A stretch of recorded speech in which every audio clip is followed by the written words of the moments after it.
Stop that. Stop that. Stop that. I hear him chat to the noise. Move too quick, can't stop for the talking. I hear him chat with the walking. Just too sharp with the prize. White girls let it tell me I'm awesome, yeah. Hot like fire on the pan. If you wanna touch my please use caution. Cold like 0 degrees. I'm out the cage, gotta let out the beast. Revolutionary, gotta let out the streets. Locked in a cage, I'ma let out the sheets. We came for one man, forget my peace. You take the west side, take on the east. I'ma put him in the cage, never let out the. I hear him chat to the noise. Move too quick, can't stop for the talking. I hear him chat with the boys. Man so tough, but mans keep walking, yeah. Just too sharp with the prize. White girls, let it tell me I'm awesome, yeah. Hot like fire on the pan. If you wanna touch my please use caution. Stop that. Stop that. Stop that. Imagine my surprise and delight to see that this day has arrived. Amazing. Stugotz is an author. Yeah. And Stugotz, A best-selling author. Before you. he is an author before me. That was very aggressive, the way you did that to me, Roy. It was a day to celebrate Stugotz, and you immediately came after me. You come into the show 3 seconds before it starts. You come in and you point a finger at me. I'm trying to celebrate Stugotz on his big day, and all you do is throw in my face that he's an author before I am. No, I'm angry about this, Dan. Like, you need to write a book. Legitimately need to write a book. That needs to be a goal of yours before your career ends, is to get this book out here. But congratulations, Stugotz. Thank you, Roy. Okay, not about me. Not about me today. It's about Stugotz, because we've arrived at the day. And, Roy, I appreciate it. Please, He's right. I mean, please help me build the company so I have time to write a book. You got it, Dan. You don't need to write a book, Dan. You're on the air 4 hours every day. What else do you have to say? Seriously. I mean, you've written enough forwards at this point. It could be a book. Right. If you need me to ghostwrite the book for you, Dan, just let me know. I'm dominating the book game right now. I'd prefer you out of it. I mean, Listen, Stugotz is about to crush this, because I can't believe that the day that Stugotz finishes something, because we have arrived at the publishing of Stugotz's personal record book, that what will immediately happen at this point in his career that I didn't think could have more conquering and mystery and wonder in it as he climbed to the top of media. I think Stugotz can legitimately become a New York Times best-selling author because of the way this book is already selling, and it wasn't on sale until right now, for real, where we launch this book into the sky and demand that America make Stugotz a bestseller. And I'm got to tell you, Chris, coming in here, seeing your father not know that there was no school and getting here too quick through traffic, he was not enjoying, as Stugotz talked about some of the numbers coming in on his book, and he thought to himself, my books didn't do quite that well, and his hasn't gone on sale yet. For real. Not for real. Well, I saw you sitting for an hour in the jealousy. This is vintage Dan. He's trying to pit the two authors of books against one another to deflect away from what Roy called him out on. I got to tell you, Greg has been nothing but supportive, both to me, the book, and we should thank Dan Stanczyk as well, because Dan Stanczyk really wrote this book. He wrote it along with me and many, many others, and I thank all of them because we all did. We all wrote it for you. Dan, your forward was fantastic. Greg, your chapter was amazing. Greg and I are doing a book signing together. Yes, we You are. will not divide us, okay? We are two authors who are unified. We are going to do a book signing together in Miami in a couple of weeks. How about that? Uh-oh. It's I'm not crazy about this ambiguous timeline. You better be careful. I'm super excited about that. We'll be a couple of authors just sitting around cutting it up. Yeah, baby. I couldn't help but notice when I tried to get the book on Audible that it said delayed. Yeah, that's the audio version of it. Yep. Who's recording the audio version? Well, Has it been recorded? I am, and what I decided, by the way, halfway through recording the audiobook, now I did the entire thing, but I just... Wait, hold on. You've recorded this. It's done. Yes. Okay, cool. Yes. Because that was one of my chief concerns. And I Well, told... but wait. Let me, just because I've got a little more information, before you go into the full-on grift of this. Sure. I was just going to say, in the spirit of this show, I told the director of the audiobook to save all the outtakes. Okay. But, And there are plenty. But before, Stanczyk, big words. Before Jesus. we get to selling the audiobook, which will be a different time of sales than what is being sold today, the big day when we're merely trying to get to Stugotz, New York Times best-selling author, because the audiobook will be a whole different kind of Stugotz selling out. But it's not supposed to be. They're supposed to be out at the same time, if I understand books correctly. Okay, but over the last few weeks, Stugotz has been really grinding. He goes home and he has been doing this audiobook. But while he was doing it, I was telling him that I thought that it might be better if he had Cody read his own version, and then I believe Stugotz had the idea it would be fun to do show within the audiobook, which is just going to give more work for you guys, just so that you know this ends in more work for you guys. Really, I wasn't satisfied with what it was I was doing, and so I said there's a better way to dress this thing up. And so whether it's, I have top fives in there, breaking those up with a sounder, going to Chris, but you never actually hear from Chris, and just things that I think would make the audience enjoy it a bit more than just me reading into a microphone. That's all. Audiobooks is pretty much just dudes reading. Yeah, but I want to change that. I love his train of thought, though. I need to change this up. Top five. I want it to be I'm better. Do a top five in the book. Yeah. But you had everyone write the book for you. Why don't you just have the people read what they wrote? And then you don't have to read anything. I've asked enough of those people. They have done enough for me. I mean, seriously. They have. And the top fives I put in. The way we did the book is Stanczyk sent me the book, and I sent back a different book. That's what we did. Because I needed the audience to feel like I actually contributed something to the book. And so we tried to put it more into, my personality. I weaved the whole thing is supposed to be your personality. It's your book. Like he is crushing Dion Waiters in one chapter, and I decided to do top 5 athletes that connote something you would find in a restaurant. That's not how I put that in. The rare book. The rare that was book. my edit. Yeah. Did you read any of this book? Bestseller. Yeah, well, I had to for the audio. I'd love to hear from Stanczyk on this experience. Let's talk to him. Let's interview Stanczyk. That's not how audiobooks are supposed to be. I was forced to. You're supposed to it's a good book. You're supposed to have faith that the audiobook is the book. So Greg Cody worked very hard on his 2 books. 3 books. But I worked hard on 2 of them. You're right. Who's Or counting? one of them, actually. The 2 that have sold very well because they were pushed through this show, Back in My Day, which was released just recently. Yep, new book. And Pride of a Lion, which you did with Ron McGill. Yeah. Those sold. Our audience is crazy, man. It really is. And we couldn't be more grateful for it. But they sell in the publishing industry thousands and thousands of books. And yours did very well. But what Stugotz is doing right now is off the charts. And he hasn't really gotten started yet, and he's farmed out all the work. He did it in the laziest way possible. I will tell you that I was insulted about 17 times in how it is that I had to write that forward. Yeah. And I don't think Stugotz ever read it. He just said it was long. It was hard to get through. Yeah. You're a long forward writer. Yeah. I mean, you really are. You are. Thank you. Listen, I appreciate it, man, because I needed it, and you did it, and you did it well. I have not read it, but it was hard to get through.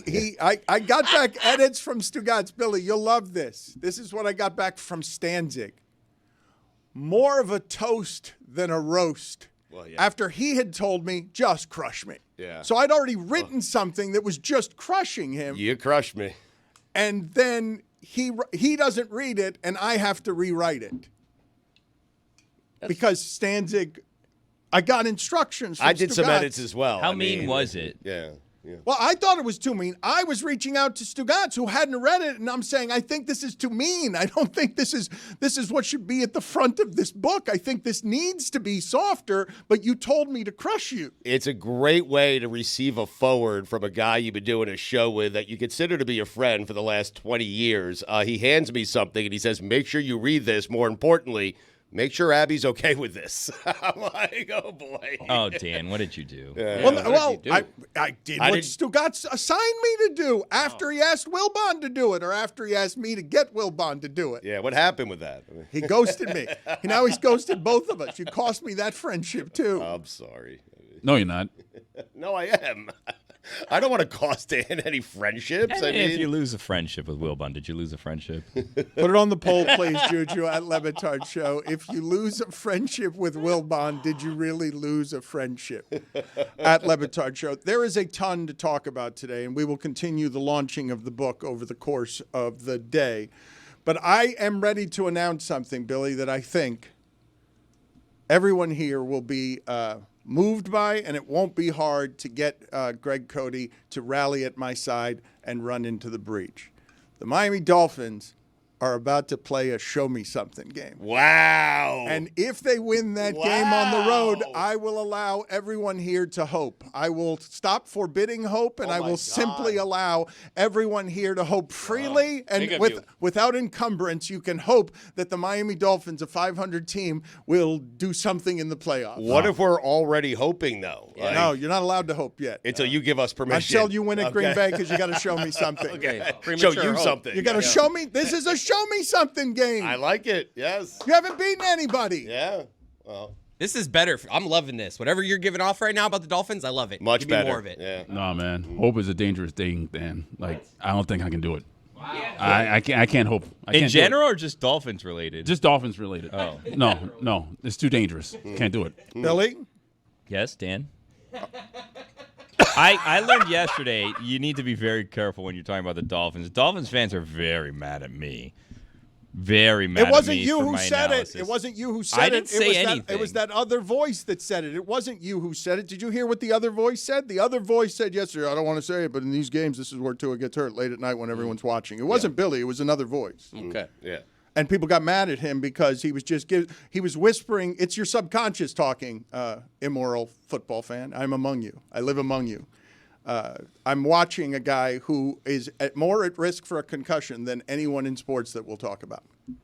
The center of all the Dolphin hope is a brain that will be talked about if it gets hurt again more than any other brain in the sports world existing. Which is crazy because, like, Denzel Ward has this same exact issue and no one knows about it because he's got Tua as a meat shield. Chris Olave, too.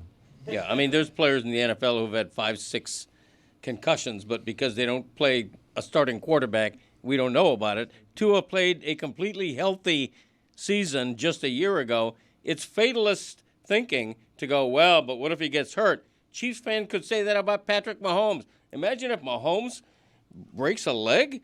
What's with the Chiefs then? You know, you could say that about the whole league. It's a good point. But if Mahomes tore his ACL twice, you'd be more concerned about his knee moving forward. Tua has had several concussions, so therefore you are more concerned about him. Right. You know, I'm not concerned about Aaron Rodgers re-injuring his Achilles. I'm concerned about Aaron Rodgers being 41 years old and not very good anymore. Billy, the storm you found yourself in yesterday was interesting to me because all that other voice was saying, and it was near you, so I can understand how people would think it was you, all he was saying is the greatest fear of Dolphin fans that's only here because of the things that have happened in this game situation where you dare to hope, oh, their offense looks great. Oh, I forgot their quarterback's brain is in narrative, mushier than the rest. Like we're all doctors on CTE, and he's more fragile than anyone in the sport. And we forget if they put together a 3-game win streak. Well, we forget entirely. Oh, the offense looks good. To clarify, Greg, I didn't say any of that stuff. What I said was this might be Tua's biggest game. It sounds crazy, but it might be his biggest game because it's an opportunity for him to dispel a lot of the bad narratives around him. Can't do it in the cold, can't do it against a good team, can't do it in prime time, all of those things. And then somewhere, off to the side, someone said, well, this is, historically when these concussions seem to happen. But, again, I didn't say it, and I would caution you guys to go down that path as well. Right. And I would also say... Why do you say you didn't say it? You said it, but you said it in a different voice. It was very clearly somebody else. Someone else. It was somebody else. It wasn't him. I'm not certain. So the point is this. I would caution you guys not to go down that path because it's not a path well received. Unpleasant. The path you said. Not him. Why do you do the I'm not. You're insinuating that we're lying. There was was selective editing, I would say, where context. We were live. There was context. Yeah, no, but the problem is you were right next to him. No, a lot of people. No, I saw the words come out of his mouth, but he just muffled them. No. He's going to say fallacies. No, falsehoods. Give him a chance. This is a situation. A lot of people received that via social media. And I will say there was some selective clipping. And I understand the game. I understand how this works. We put out the spiciest things out there, lacking full context and full, reasoning, where I specifically said, I'm rooting for Tua to succeed. I want him to succeed. However, some people may be worried about the situation. All of that absent. And this takes me down a sad path that I remember one Super Bowl week 2 years ago when we were in Arizona, where a similar thing happened with this very same Tua in an interview, where a question that I asked him, in jest, was replayed lacking certain context, where the video that went out that upset the Dolphins fans everywhere was when I asked Tua, in jest, in response to another question that was asked previously, when I asked Tua, quote, should Mike McDaniel be charged with your murder? And they did not like that question at all, and they said this is such bad form and blah, blah, blah. But had you gotten the full context, you would have known that was me trying to lighten the mood because we went to Concussion Town with Dan and the rest of right before that. So I was trying to kind of lighten the mood and move away from that. Now, you're often a victim of things being out of context. Thank you. Finally, you get it. Yeah, it Finally. happens, and it oddly happens with starting quarterbacks inside the AFC East. No. And by the way, lacking also in the analysis is it's a big game against a team which, Dolphins fans, forgive me on the front end for saying this, a team that's arguably better than you. Forgive me. Arguably better than you. Mm-hmm. And then in those instances, Tua sometimes tries to make things happen that aren't necessarily there, and that's when he gets in trouble. He tries to extend a play. He tries to dive head first for first down. Like, that's when things get in trouble. Forgive me. Someone mentioned it, and I thought, you know what? Maybe that's something that's a fear. It's something to be worried about, a concern. But again, this is a great opportunity to dispel a lot of this. That's all that was said yesterday. I think I've heard some murmurs worried that playing this opponent on a holiday usually also means Tua gets a concussion. I haven't heard such things. I find everything around him to be wildly interesting, because he's the epicenter, Stugotz, of how that position matters, how that sport matters, our conundrum at the crossroads between, wow, we really like violence, not that much, and should he retire? And I'm sitting next to a longtime columnist I accused of being a homer the last time he was in here, and we enraged him by having his wife come on and say, yeah, he roots for the Dolphins. He has said the Dolphins were going to win the Super Bowl last year. Tua is at the center of all of that hope. He has been very protective of Tua, and even he says one more concussion on Thanksgiving night while America's watching, and he needs to retire. No, I actually didn't say it quite that way. What I said was I think the next bad concussion, and there are different types of concussions. I think the next bad concussion will see him retire. I didn't say that he would need to. I always think it should be the player's decision. I never think it should be the media's decision or the fans' decision or the team's decision. You said it would be a howling outcry for that career to end if we have to watch. If America has to recoil at the horror of seeing on television, wait, this is one of the guys I like, I'm gonna keep seeing him spasm? Nah, man, like this, I'm not okay with how all of this feels. But this talk is ridiculous because I regret doing it the first time around with Tua, where I actually said he should retire. I don't want to watch him play football. And he quickly corrected all of us by saying, hey, this is up to me. Yep. It's not up to you. This is up to me. It's up to me and my family. And it is. Tua loves playing football. Tua wants to be out on the football field. Tua realizes, I'm guessing, there is a risk to him playing such a violent sport. But you know what? He is willing to risk all of that because he wants to be there with his teammates and play the sport that he loves. And I'm good with that. Okay, you're good with it now, though, Stugotz. I understand you're good with it now. But he's the one who's going to get hurt, not us. I know, but you're good with it now. But when he says till the death of me, and then you're faced with what happened with Damar Hamlin, and we're canceling the Monday night game, and then all of a sudden hushed tones fall over the proceedings, and we're less good with the choices that he made because we had to see the consequences of the choices that are made. But I'm not good with people making choices or thinking they have the power or authority to make choices on his behalf. I mean, he's a grown man. Damar Hamlin is still playing for the Buffalo Bills. Tua is still playing, and as well as he ever has. Tua in the last 3 or 4 games has not just been pretty good, he's been great. He's been like best in the NFL great the last couple of games. And it's because he's much better this year in his progressions. When he threw that touchdown pass to Jonnu Smith was his 4th option. Last year, he never gets to his 4th option. He's forcing it to Tyreek Hill or something. Tua's a smarter quarterback this year. I think he's safer, other than that one play where he went after an interceptor. If I may, though, Greg, to the point that the voice near Billy was making. In situations where Tua is being asked to do a little more in a big game against Buffalo, against Cincinnati, when everybody's watching. I just started the show with, this is a show-me game. The last couple of games Tua has played, no one's seen them. Even though everybody watches the NFL, everyone watches this one. Right. What Tua has done, I don't mean that as dismissively as it sounds, but Tua has played 2 games when all the other games were going on, and the Dolphins game wasn't one of the interesting ones. So what he's done the last 2 weeks, if I'm saying this is a show-me game, it's against Jordan Love, the other guy who got money. The voice underneath Billy's breath was telling you these are the spots where he gets hurt, trying to do a little too much in the open field. And what I would suggest is that when you're 2-6, every game is a show-me game. He's played 3 show-me games in a row to get his team back into playoff hope, and he's won 3 in a row. And I don't. There should not be a presumption of the next concussion is right around the corner. You can have that fear and concern, but you can't assume it. And Tua doesn't and shouldn't. And if he plays the rest of the season healthy, as good as he has the past couple of weeks, they're gonna make Dolphin history by going from 2-6 to the playoffs. This took a negative turn again. This is not what we were supposed to talking about. I thought it was book day. Yeah, book day, and it's a show me day. Excited. Thanksgiving day. Oh, my God, guys. And hope. 8 o'clock, Thanksgiving, Lambeau Field. Yeah. Dolphins. Wow. Packers. Exciting. This one's great. Yep. It's a show me game. A win. Yeah. People also got mad that I said that it's potentially the biggest game of his career, and then they started throwing out the biggest game of his career was the one that he lost against the Chiefs last year. The biggest game of his career is the one against the Bills. The biggest game of his career is the national championship. Those are all fair. Yeah, no, I get it. But moving forward, this is the biggest game of his career this week. Like, You're right. What's the big deal? Billy, What's in front of you? when you were talking earlier, One game at a time. I didn't realize that you did deserve more context. When you asked him to lighten the mood, should the Dolphins be charged with murder?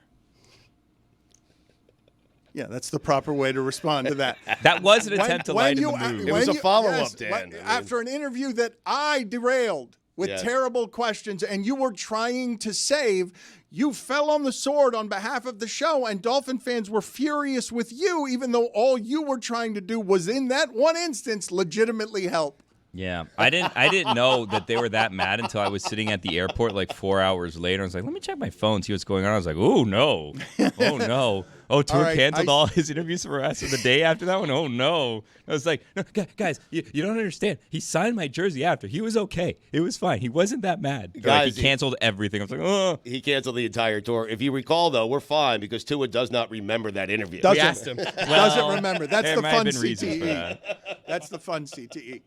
Dan Stanczyk is right there. I see him. Yeah. Now, how do I describe him, Stugotz, to the audience? He's your longtime producer, and he's the actual author of this book, correct? Yes, he is the author of the book. He used to produce Stupidity back when we were at ESPN. He is still at ESPN. He is a huge fan of the show. He produces Mina Kimes' podcast right now, Adam Schefter's podcast as well. He's shaking his head no. Well, maybe I got Mina Kimes wrong, but it doesn't matter.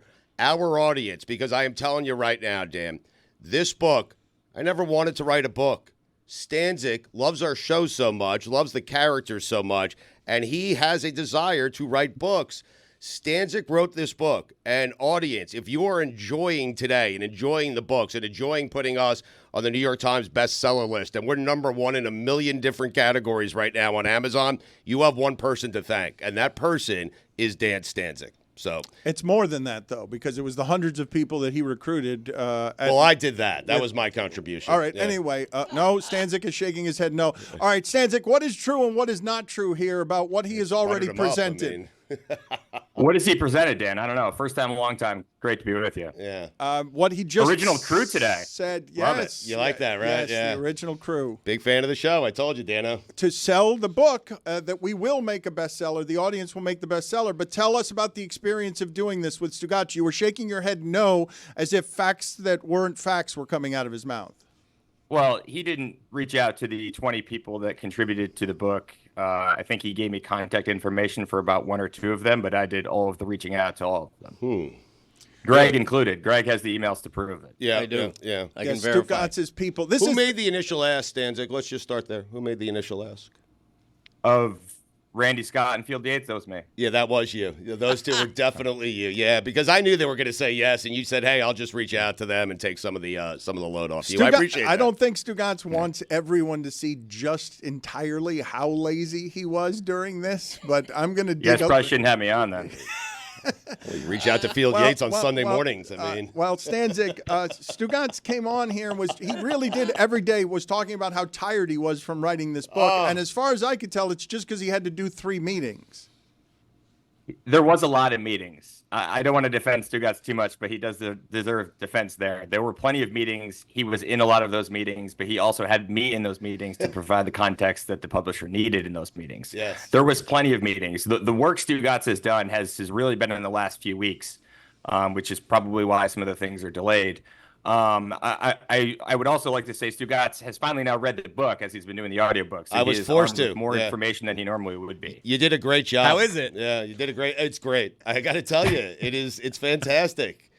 I changed some things around. I sent it back to Stanczyk, but he really did a good job. I mean, you really captured me. You did a tremendous, some big words that I would have left out, but you really did a great job of capturing the essence of Stugotz. Thank you, buddy. You did sprinkle in some things after all of the editing process was done and we needed to be done with the entire project. Stugotz did sprinkle in a couple of lines, but I did notice that those sprinkles were in like the first 3 or 4 chapters, which led me to believe that he didn't get to 5 through 35. So I noticed that when I was reading the book, it was very inconsistent. The first 4 or 5 chapters were a lot better than the last, let's say, 16 or 17. How many chapters? Started strong. We started strong. Yeah, we did. Yeah, I'm proud of you, man. You wrote a good book. Seriously.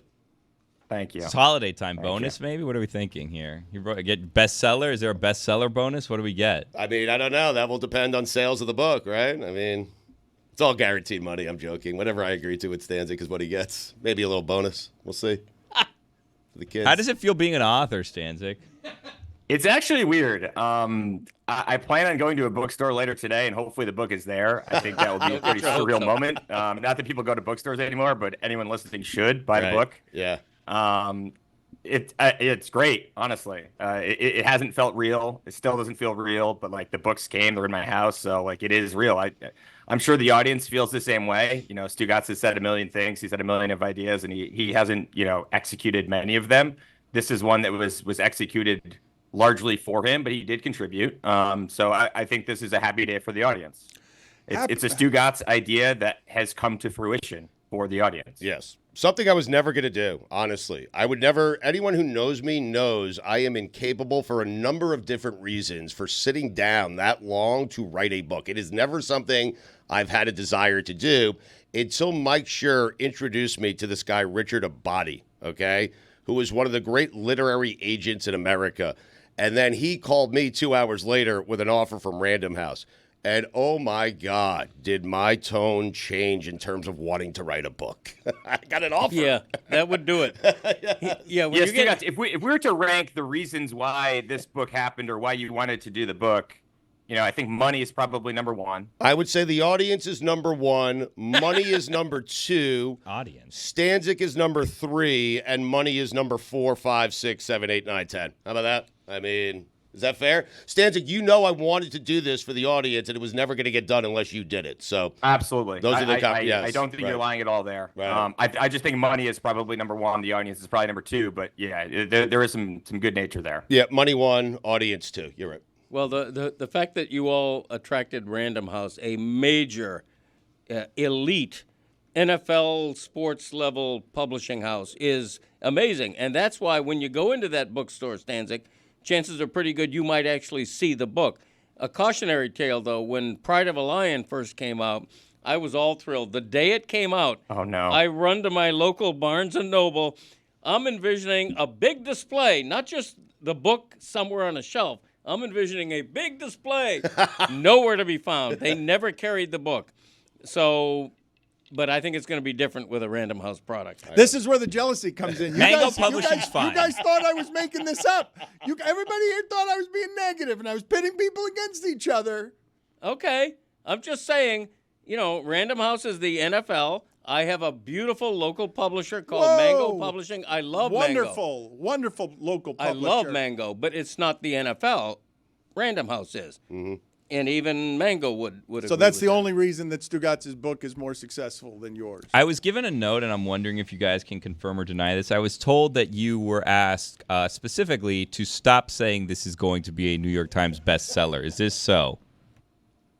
I don't recall at any point someone asking me to stop saying that. I mean, listen, whether it goes on the New York Times bestseller list or not, I don't care, because the thing is, I'm a best-selling author today. Yeah, and in my personal record book, what metrics? Well, in Stugotz's personal record book part 2, this book has already made the New York Times bestseller. Okay, it's already there, so it doesn't matter. Yeah. What were you guys pointing at? Who was being told not to say New York Times bestseller anymore? The audience. It is required of the audience.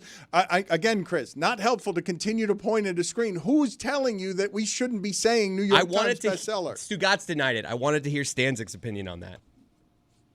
I'll just say that there is some hesitancy within our publisher, about mentioning it, but I have told them Stugotz has been saying it since February. Like, this isn't going to change. He's been saying Stugotz, beep, New York Times bestseller list, beep, collision course. Like, it's a thing. So we sent the book to influencers, 30 or so people. Dan, you were among those, who got the book with a note from Stugotz and I that, of course, I wrote. Yeah. And in the note, I had that line in there, and someone with our publisher asked to take it out because the New York Times gets a little finicky when you mention the New York Times bestseller list and trying to get on there. Yes. So the publisher did at one point suggest that we not do that, and I told them we're doing it anyway. I would like to urge. That was Taylor's line. I would like to urge the audience in this regard, because I don't believe in the history of all his grifts that we will have had a career achievement better than the world's laziest author does the least authoring that can possibly be done and rockets to the top of the New York Times bestseller list. Our show, as one that is proud of the written word, the dying written word, can't do better than that as a joke. Cannot. Dan, you should take solace in the fact that you wrote more words than Stugotz in this book, and your name is also on the cover. Right. In some ways, this is a tribute to you and your long career of writing. Yeah, thank you, Dan. Yes. No money, by the way. The first writing of this kind I've done since back in my day. Another best-selling book with a smaller publishing house, not quite as best-selling as Stugotz's bestseller. But now you're in bookstores, Dano. How about that? You, Dan Le Batard, you're in bookstores. Right. Wow. Your name's on the cover. On the cape of Stugotz. I did it for you. Again, yes, I'm very high on that list of money audience. God, we all laughed at that one. I did it for the audience. Brother Teresa here. I did it for you, man. You got the author. He's got an author title. And Stanczyk, when you expect what from what goes forward on this book, because I don't think I'm overstating it when I say he made this very hard for you, right? You had to do what percentage of the work? Ooh, if we're breaking it down that way, I'd say probably in the 90% range. Of the front end stuff, right? On the back end, I really carried it home, right? Like, you're not coming to the book signing with me and Greg Cody next week. You're not going to do that. You didn't have to sign 5,000 inserts, did you? I mean, you're not doing a media tour, are you? I mean, you can do it with me. We're talking about the work of the book. Listen, Stanczyk, I'm not going to let Dan do this today. This feels like you guys are falling apart. I'm not going to let him fracture our relationship. We have part 2 to write. I'm not going to let Dan do it today. You have more 2 You're resenting signing your own name to a book you didn't write? Are you charging for the book signing with Greg? No, we're not charging. I mean, Greg and I are doing a book signing together. By the book is included. Yeah. By the book, they get Stugotz to sign it with his beautiful signature. Oh, I mean... How did the page? You guys talking about the audiobook? I don't know how the book world works, man. This is my first time around. That's up to Random House how they do it. I don't want to ask an indelicate question. Slinging books, man. Stanczyk did 90% of the work and 90% of the money, or how did that work? Well, how did that break down? Listen, it broke down in a way that I think is favorable for Stanczyk. I mean, more favorable for me, but that's the way it should work. They are my takes. I had the throwaway line of my personal record book. I didn't actually have one when I said that line because who would have that? Right. Who would actually sit there and keep their own personal record book? But Stanczyk was writing it the entire time. The first time he mentioned it to me was when he was producing Stupidity. He said, I will write your book. And I never thought about it much until he called me maybe a year later or so and said, I've written the book. And I said, send it over. And he did, and I said, this is really good, and that was that. He wrote a book. It was good, and our audience loves it, so thank you. I mean, picturing Stephen King, like, doing the same process. Well, I just want to ask you it's guys, a hard, grueling process. I would not recommend it to anyone. Writing books is difficult. It's tough, It is really tough, especially the way I did it. I mean, when you pour your heart and soul into something for month after month after month, and then it's the audiobook, and then it's a PR tour, and then it's another meeting, and then there's a book portal login. I mean, it's too much. Where is your PR tour? I haven't seen you anywhere. I saw you on Todd McShay. This is his PR tour. I did The Art of Fatherhood. I did McShay. I'm going on some other shows next week because it's Thanksgiving week this week. Not a good day to go on shows. Your tour is I got Adam 2 Shine stops? today. I think I'm doing Brendan Tobin later this week. I mean, I'm Tobin making all the Leroy? stops. Yes, I mean, later this week. Yeah, but I don't have to. I can sit back and cruise now because this book is already sold well enough. In fact, I'm thinking about canceling the entire media tour. I just need this audience. That's all. And Stanczyk. I mean, What does that mean? Well enough? Like, I'm assuming you had to reach a certain amount to get paid in full or something. No, we get paid no matter what. Yeah. No. Stanczyk, I just want you to know, okay, as a longtime fan of this show and as we celebrate 20 years with what I believe is just please make this a bestseller because we can't do better than mocking everything than this. But Stanczyk, I can't believe that I'm looking in the shipping container who have been with Stugotz for almost 20 years, everybody, and they've reached a point where they are recoiling from the shame of whatever it is that this business arrangement was.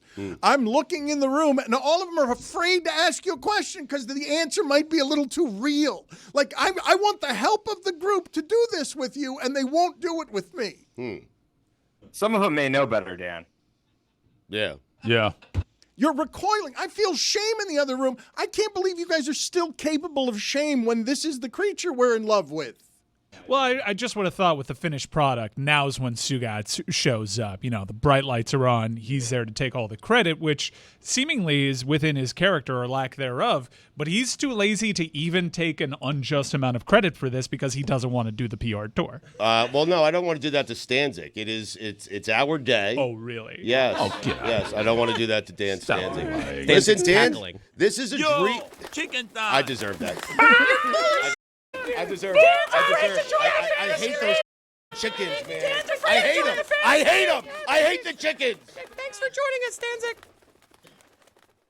Stugotz is in full self-involvement mode. They're counting down, and he's just yelling, I'm counting sales. It's doing great. And he's very excited, and we're excited for him. What were you saying as I had to wave you off because they were counting us in live and you didn't know and you were counting your numbers? Dan, when you write a book and you become an author, and hopefully you'll be able to experience that one day, you get something called an author portal. And I have a username and a password, and today I remembered it for the first time because today the book is on sale. I am telling you, there are few things better than watching a live count of your book selling, like watching the number go up. It is fantastic. Audience, thank you so much. I did this for you. Yeah. I do the same thing every week. Chicken thigh. That's not right. That's just not right. That's what you do. I mean, of course you would. Right. I do the same thing every week with the Greg Cody Show podcast numbers. I'm counting them. They're going up. They're rocketing. They're rocketing. Yes. It's good for your self-esteem. It does. You know what else is a thrill? Yeah, it does. The day that when and it happens with every book. Dan, you don't know this, but it happens with every book that you write. You get a shipment, a box of 40 or 50 books. Arrives at your house. Yes. And you open that box and you see stacks of the book that you wrote. It's a thrill. Mm-hmm. It was emotional when that happened to me. I'm serious. We'll see if Stanczyk picks up those books for Stugotz and brings them to his house so that Stugotz won't be home when he comes over. I have them in the car right now. Yeah. Tony, I brought one in for you, for the staff. I did. I'll autograph them. I'd like to see it, please. Tony is joining us now. Dianna Russini is joining us in a little bit. We're going to go football intensive. I missed my brother last night because you had the Mannings over here, the Harbaughs over there, the Kelseys over there, a lot of brothers dominating our media airwaves. And Tony and Dianna Russini are going to carry us through Baltimore ends up beating the Chargers, and I feel like I have this right? For as unpredictable as that sport can be, we're like all just sitting around. You can give me all the metrics you want. Baltimore's a little bit better than the Chargers. I don't know why I know that. Charger defense is great, but yeah, Lamar Jackson is going to do that to everybody except like a couple of teams. They're like a couple of teams, but they're important teams that he's got to do it against. It's the Chiefs, Steelers, or playoff teams. But I'm saying any team seeing Lamar Jackson for the first time, it's like a spaceship has landed on the field, except the ones who play him all the time. Yeah, that's true. Yep. Pittsburgh has his number. That was the best defense in the league. Lamar Jackson did that too last Yes, night. but I would say Lamar. He had 18 yards at one point in the second quarter. I think he's on his way to his third MVP. Lamar Jackson is the guy in sports now. He is the guy across all sports that needs to do it in the postseason. He is. He's the new guy. Wait, Yeah. That's all sports. Yeah. Josh Allen moment bought him nothing because you forgot about him during a bye week? Yeah. Okay. Yeah. No, it's Lamar. So like an MVP performance. No, We all saw Mike, the signature moment. Mike, he has 2 MVPs. He's 6-6 in the postseason. Look Like at he's the just not offseason that the good. Bills had. It's got to be Josh. We're obsessed with quarterbacks winning MVP, the MVP award. Saquon Barkley is the MVP of the NFL at this point, and you know where he is in the betting odds? About 14th or 15th. That's ridiculous. You know what? No one's ever come around and corrected because the book on Lamar Jackson was you got to get this guy help. Look at the amount of first-round draft picks as help that they've gotten Lamar Jackson. They got him one of the greatest running backs of all time, too, in the offseason. They have done a great job building out that roster around Mike, that organization quietly, because we can have this conversation around Lamar Jackson every year, move the goalposts, yeah, MVP doesn't matter, I need to see it in the playoffs.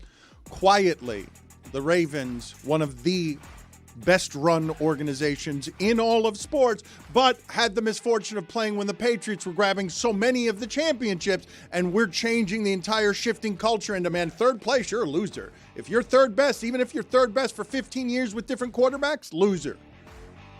Tony.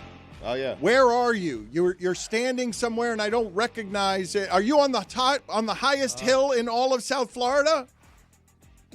Dano, in the shadow of the Palmetto, in the shadow of Winter Wonderland or whatever, the Ferris wheel, we're at the top of the highest point in Southwest Miami-Dade. We're at the top of the Tropical Park Hill. As you can see, we've got everything around here. Kids learning how to ride bike. We've got a bunch of kites and trees from kids that failed to fly kites in Miami. We've got vultures flying around. There might be a dead raccoon somewhere.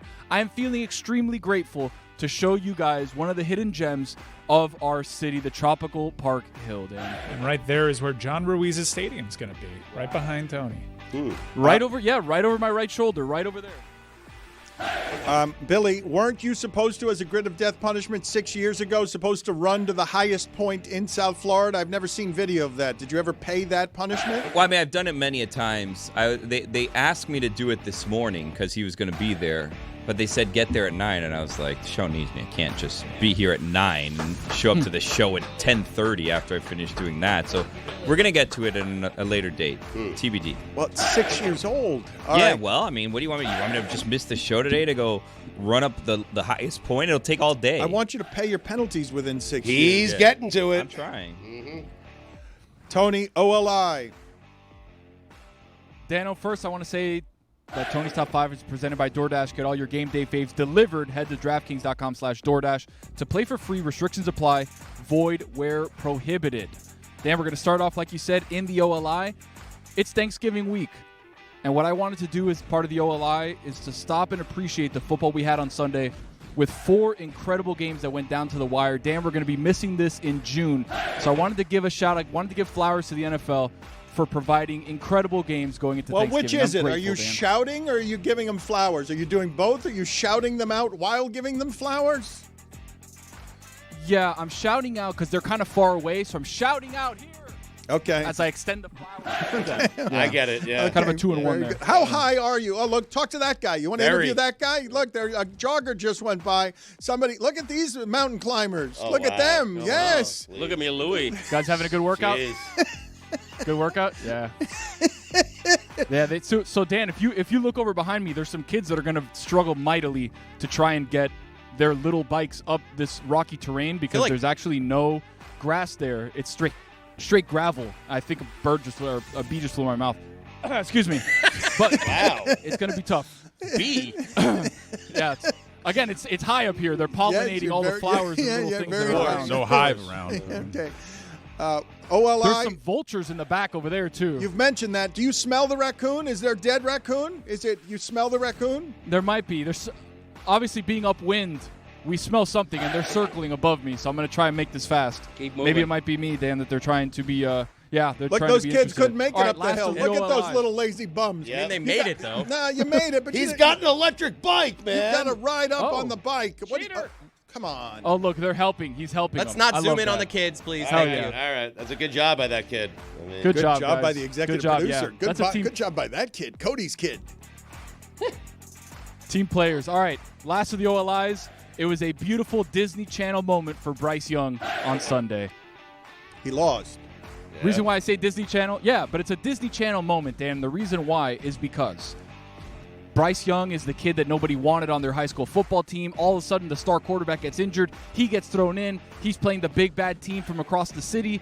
And all of a sudden, you think they're going to win. They're trying. They're fighting hard. He's making incredible plays. They end up losing.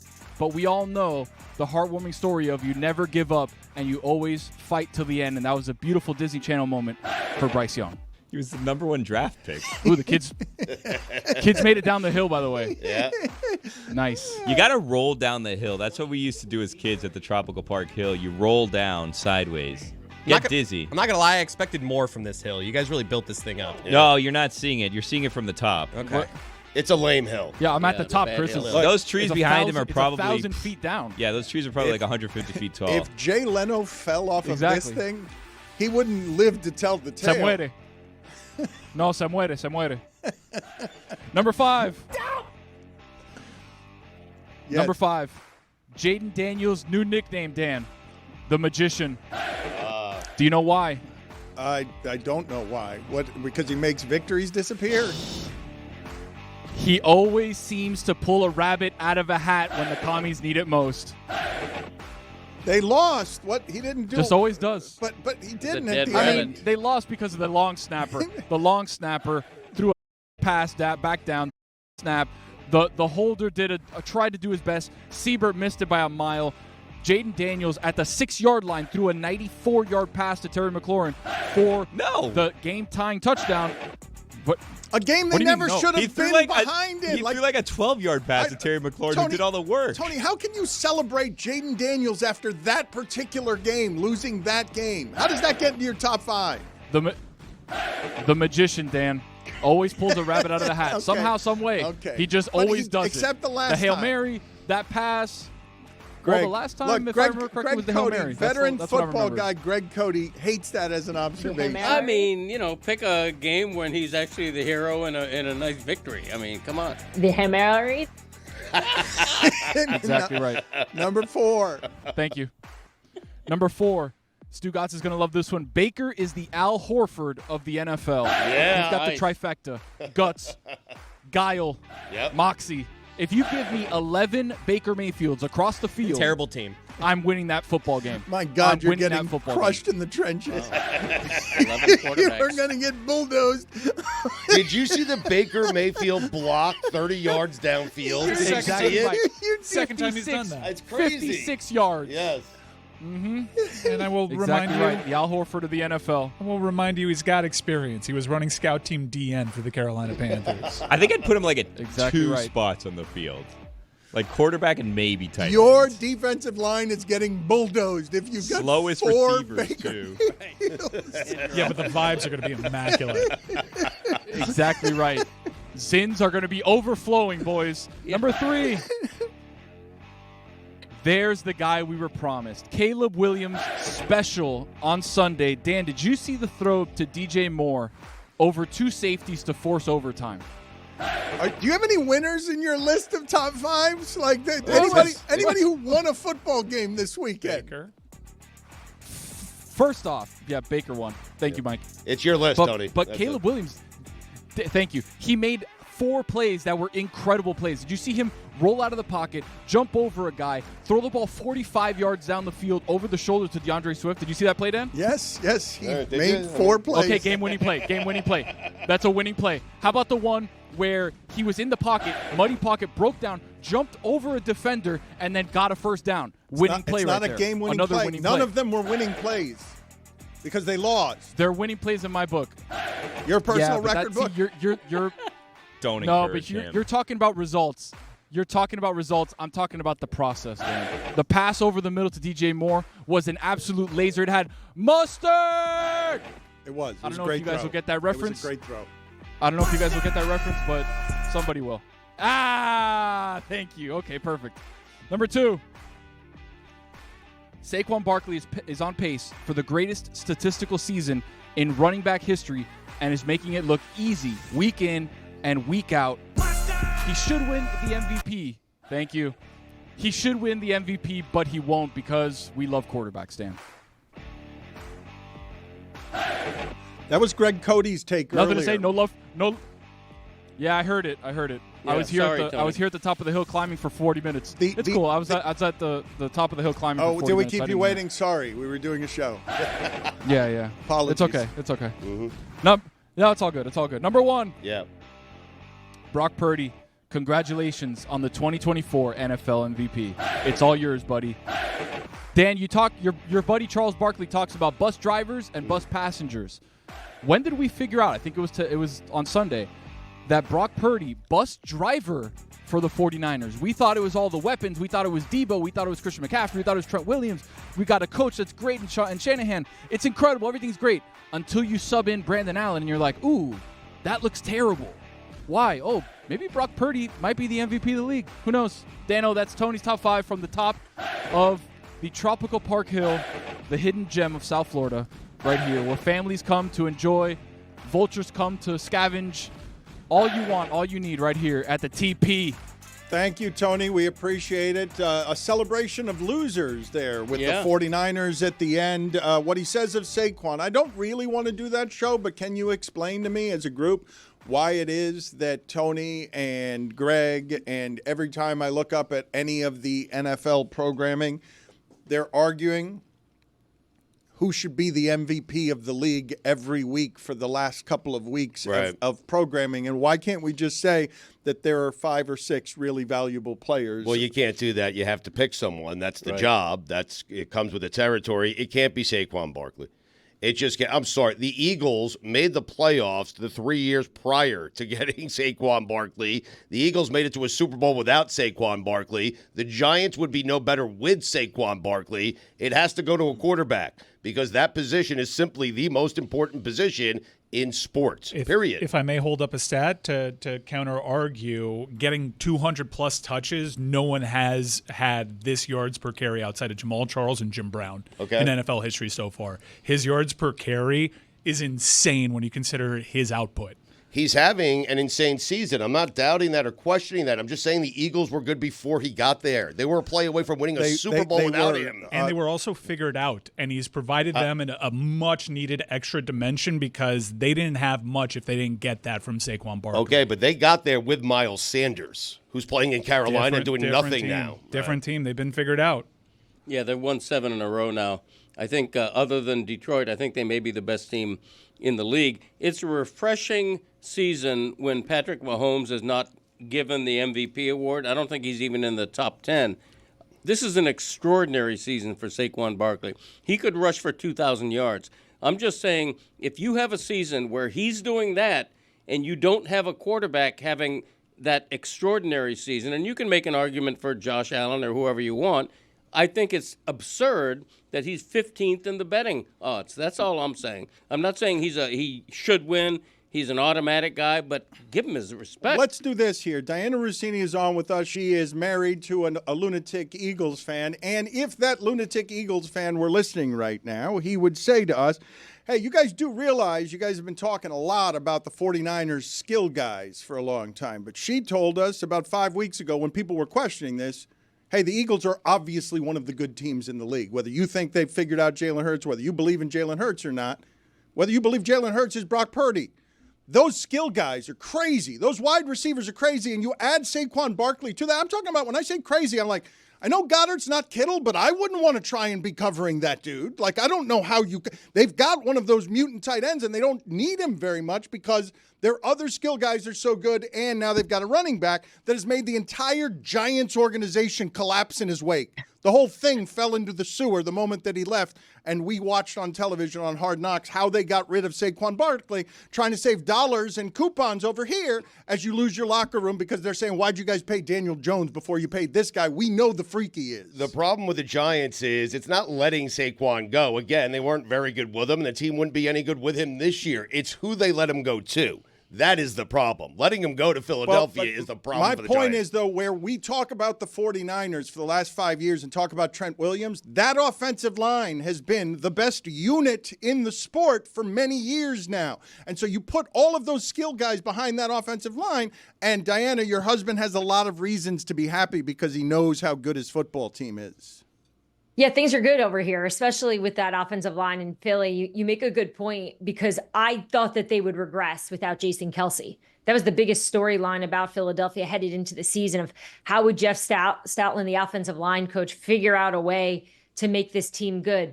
Oh, we've got Mekhi Becton now from the Jets. He stunk there. Guess who's good now? Mekhi Becton, right? Really good coaching and being in a locker room with really good skilled players has improved his level of play. So yeah, the idea, Sunday in general, like just Sunday as a whole for Philadelphia and New York, it was so entertaining to just watch the collapse of one team, and the celebration of another because of that one team, because of the other team, because of their rival. I mean, New York by 4:00, by the time we were having dinner, I was just thinking, man, this is so hard for the Giants right now. They moved on from Daniel Jones, something I think we can all agree here on the show that was probably the right thing to do. They believe that Tommy DeVito, who, we talked to his agent on the show last week, was going to be that spark. He was the animal, right? The Italian stallion. Well, not much of a stallion, more like a little chicken. He wasn't great. Wow. She called him a little chicken. Wow. She called Tommy Cutlets a little But I was chicken. Sticking with the Rocky theme. I was thinking Rocky. Well done. Rocky, yeah. it's a little chicken, she called him. You know, the chicken that runs around. Yeah, I know. But I don't put it on him. I don't even put the guy was the third string quarterback, and the Giants thought this would be the answer. This is going to be the guy to give us the spark and try to recapture what we saw last season. It is so difficult to do that. Meanwhile, you got Drew Lock, who is on a $5 million contract to be the backup quarterback. He's sitting there Dianna, what is that in front of you? I can't believe I've taken this long to get to it. What is that in front of you? Right in front of you, near your right hand. Yes, there, Dianna. What? Wow, oh my God! There it is. Look at that. There it is. A live copy outside of the studio. Show us that it's not a prop. Show us that there are words in it, and there are pictures, and there are things words in it. In this thing. Just okay? happens to have it. Yes. Look at that. Yes. What I go to my mailbox and I see this package. And I it's like Christmas at my front door every day. I get so excited when I get stuff, even though I bought it for myself and I ordered it most of the time. So I open this up and I see that it's Stu's book, and I've heard a lot about it. And he had asked me to write a review about it and just sort of, pump his tires about how great this book is going to be. So I see this like little note in there, and I'm like, I'll be damned. John wrote me a personal note. Right. Like he finally opened up to say, like, just thank you. Thanks for being you and supporting me all these years. Yep. This note was sent to every single person. It was not handwritten. It was handwritten one time and then photocopied. That's correct. Probably 150 other times. Small budget. Not even a signature. My name wasn't even on it. I threw that thing right out. But wow. I have had some time to take a look. My son, actually, my 3-year-old son, Michael, lately, this is not, I'm not being funny, brings this in his crib. I don't know why. But I'm gonna get a picture of this thing tonight and send it to you guys. He sleeps with this in the crib. Oh, this is because you've dated a bunch of Seans, as you told us last week, and then you married a Philadelphia Eagles fan, and you will absolutely give birth to a baby Stugotz. Yes, you will. Yes, you are going to try and raise somebody who is more evolved, and the Eagles fan is in your crib. and he's going to get bigger. Now, look, the question you should be asking is what other books are in there and what has he done to those other books? He rips them. So he enjoys in the middle of the night when he can't sleep. He knows he's not allowed to get out of his crib, so he entertains himself, and he just rips them up. He has not done that yet, though. I just go in there, I get them out, and it's there. Dianna, did you write anything for this book? Is there anything where you? She wrote a blurb for the book. It's promoting the book. I have her pegged for chapter 12 of the next book, just so we're clear. Nice. And she had to pay for the book? No, she didn't have to pay for the book. I'm sure I did. Yeah. I'm sure I'm going to see some charge on my Apple Pay somewhere. I'm just like, $23.99, Stu. Like, what? I don't know if I misheard you, Stugotz. What do you think she wrote for your book? A blurb. Oh, okay. I thought you called it a blurb, and I wasn't sure whether you knew what a blurb. Dianna, what was... Joe Buck wrote one. Dianna Russini. But my thought was, too, Stu knows I work for the New York Times now. The Athletic was purchased by the Times. Mm-hmm. And my thought was, I know what he's doing. He's going to try to get me to use the relationships I have with the New York Times and try to see what magic I can make and create to get him on the bestseller list. Yep. That's what I think this is about. This isn't about genuine, thoughtfulness for me to have an enjoyable read or me to be part of this experience that he's doing. This is about Stu getting on the best sellers list. I have to be honest with you. That never dawned on me. I had no idea The Athletic was owned by the New York Times until you sent me a link to your column, and I had to fire through a paywall and pay for it just to get to that column. But now you have me thinking. So I will call you after the show. We will discuss how you will go to your bosses at the New York Times and get this thing on the bestseller list, which I think it already is. Well, Dianna, help us with this. Would you please do a commercial right now, if you don't mind? Just read your blurb to the camera. Today is the big official selling of the book, so help us sell the book. Read your blurb, do a little commercial for the Stugotz book, which is available in bookstores now, beginning to get today. It is a real thing. It exists. It is one of the great achievements in the history of modern media, not just sports media, modern media. I got to tell you, I didn't even know what the book was about until I just opened this up. This is great. This has been sitting in my... You really wrote a book. I thought this was just about dumb stuff. You have really good things in here. Yeah. I like this line. He even invites some of the biggest names in sports media, such as Scott Van Pelt and Mina Kimes, to offer their rebuttals. Mm-hmm. Forgot about me, maybe? Yeah, no, I told you. Next book, chapter 11. And then just, maybe could have Chapter 11, bankruptcy? Yeah. Everyone who feels left out because I didn't ask them to write in this book, I promise you, there's a next one. Dianna, that's not much of a commercial. Can you give me the commercial? Read your blurb on the back. Is your blurb on the back? Oh, my gosh, it is. It is on the back. I just noticed that. Okay. Everyone, go out. This is the perfect holiday gift to give your family members, the biggest sports fan in your life. It'll keep you entertained. And I can tell you from personal experience, reading this book at least 5 times by now, that it's like going on a lazy river of Stugotz's mind. And I can't believe I'm saying this, but I didn't want the ride to end. Go out, purchase Stugotz's new book. Wow. Chicken. What? Hey, enough of the chicken. Enough of these chickens. Dan's afraid of the weekly fantasy contest. Long blurb. The weekly fantasy contest. You called him a chicken. You called Tommy Cutlets a chicken, and it reminded me of the scarring yesterday of Mike and Billy bullying me into that damn listener league by calling me a chicken. Dianna, Lane Johnson, and I don't want to obsess about the Eagles here, but when I see the stats on Lane Johnson in terms of never has a holding penalty, never allows a sack, and is just a beast who at one point had a steroid problem that needed a babysitter because he's a violent person who I wouldn't want to be blocked by. Is he Trent Williams for the Eagles? Is he exact? Because Trent Williams, everyone says that he is the best lineman in the league, but the stats I see on Lane Johnson are nobody ever gets near the quarterback around him. Yeah, I think it's okay for them to be their own, to be individual. To compare them is also fair because you're right in terms of what they're able to do for their team and how they're able to protect their quarterback and the offense that he's been able to really handle over the last year, which we've seen some bumps. And I think that's where you got to give Lane Johnson a lot of credit here with all the different quarterbacks he's had to protect. And now you look at what Trent Williams is doing, and he's still consistently the best in football. But if we're going to debate this and argue it, Lane Johnson needs to be in the conversation as one of the best left tackles in football, without a doubt.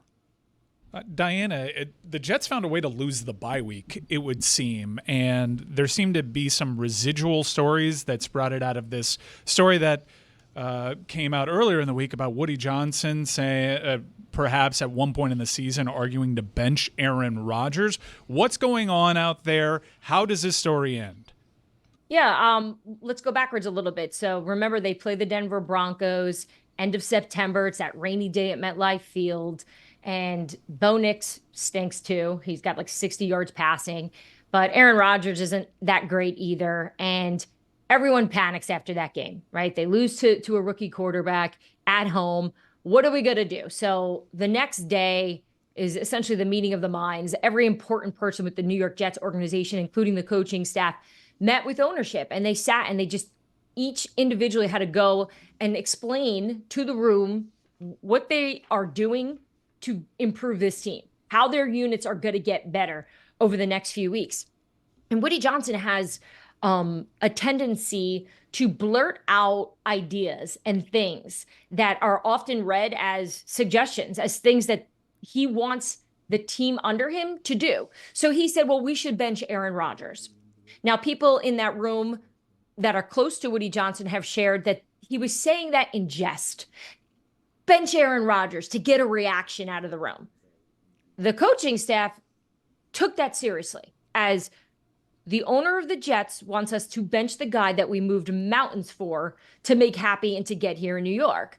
So at the time, the head coach was Robert Saleh. The GM was Joe Douglas.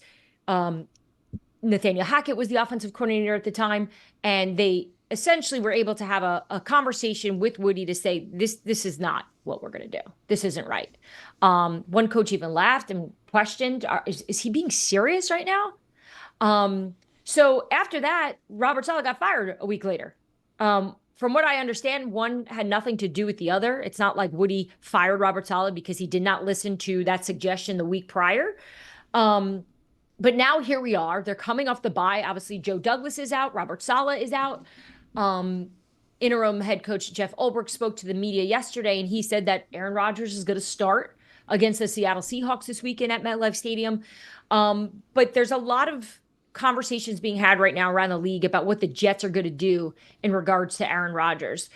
There's some people who think that because he's dealing with some injuries that aren't all out there, he's pretty banged up, like a lot of people are this time of year. Is there an option to put him on IR? Is there an option to just sit him? Dianna, hold on a second. Wasn't there a report that he refused to do anything with scans? Like this seemed like some convenient leaking all of a sudden as we're talking about benching him. Now he's all banged up with an assortment of injuries that he refuses to get scanned on. To your point, Dianna, who gets away with just saying no to scans? And also, like Dan said, that's awfully convenient. There's this narrative of him being hurt, but there's also no proof of him being hurt.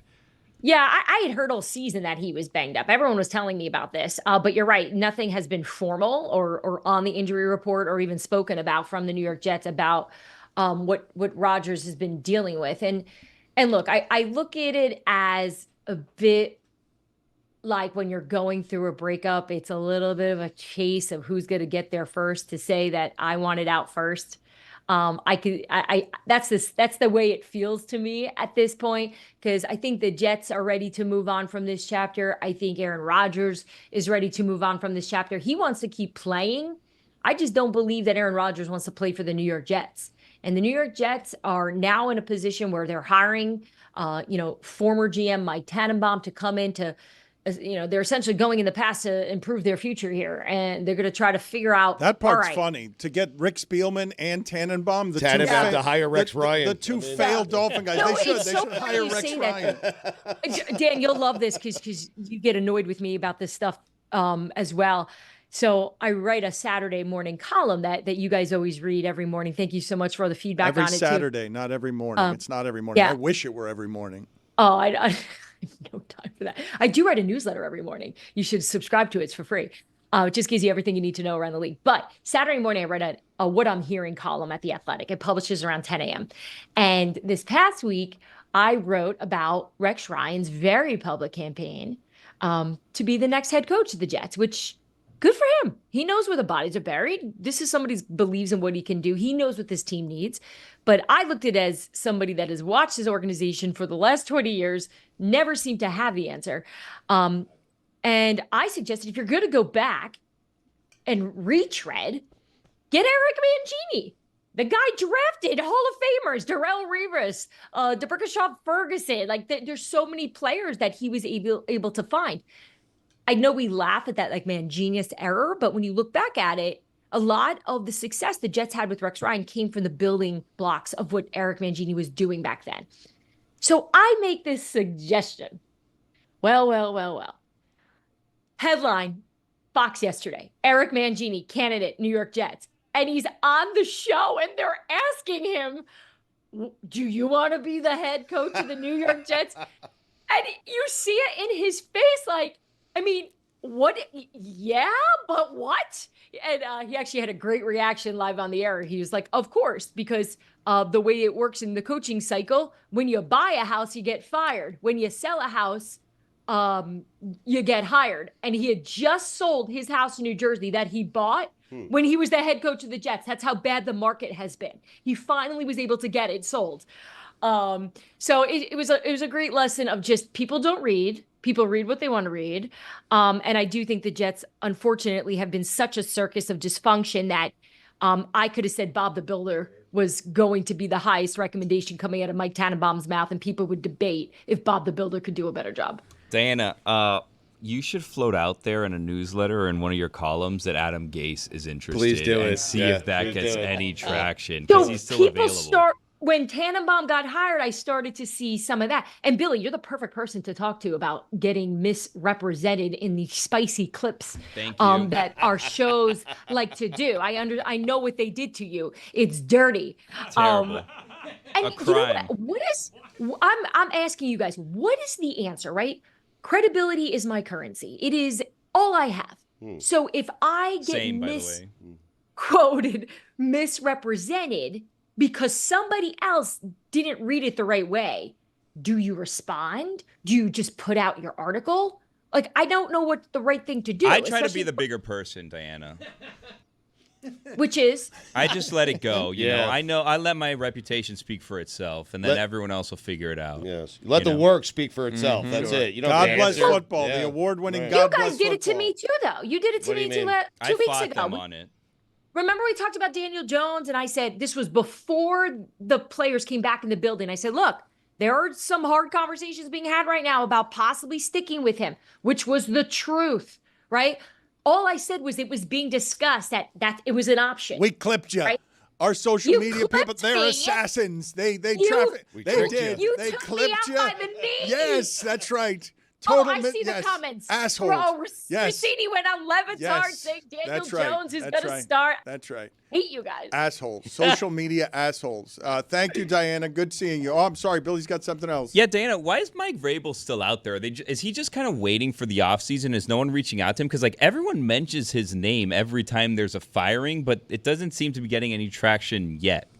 Because most teams they want to wait for the season to end. No team is just going to, like, let's say just for this example, the Jets get rid of Jeff Ulbrich. They're not going to fire an interim head coach to bring him on. They kind of want to wait for this thing to wrap up. And remember, he's a consultant for the Cleveland Browns, so teams have to go through that process of putting in a request for him during the playoffs, like we see every season, or at least in January. Excuse me. So he's going to be. I will be shocked if he doesn't interview for at least 3 teams. Dianna, how many teams, if Aaron Rodgers wants to continue to play next season but doesn't want to play for the Jets, how many teams would be interested in Aaron Rodgers? I'm actually currently writing about that today for the weekend. I think this is one of those scenarios where first Aaron's got to figure out what he wants to do here and really take a look at himself and his age and his injury situation. The reason why I also strongly believe Aaron Rodgers doesn't want to stop playing is he does not want this Yeah, why would you? This can't be the way that it gigantic ends. blemish. This is one of the great quarterbacks of all time. He chose this, though. No, I understand, but you would also understand why he wouldn't want this as the ending. Like, he chose it, but he's also looking at the scenario and going through these experiences like, what? Like, he can't believe the stuff that he's experiencing and seeing and the decisions being made. He's never dealt with something like this in terms of ownership down. So I think he's going to want to at least give himself one more season to just see if he's got something left in the tank to give an organization that's run really well. Dianna, thank you for being on with us. She's the senior NFL insider for The Athletic. She's the host of the very popular Scoop City, and she is a blurb writer for Stugotz's personal record book.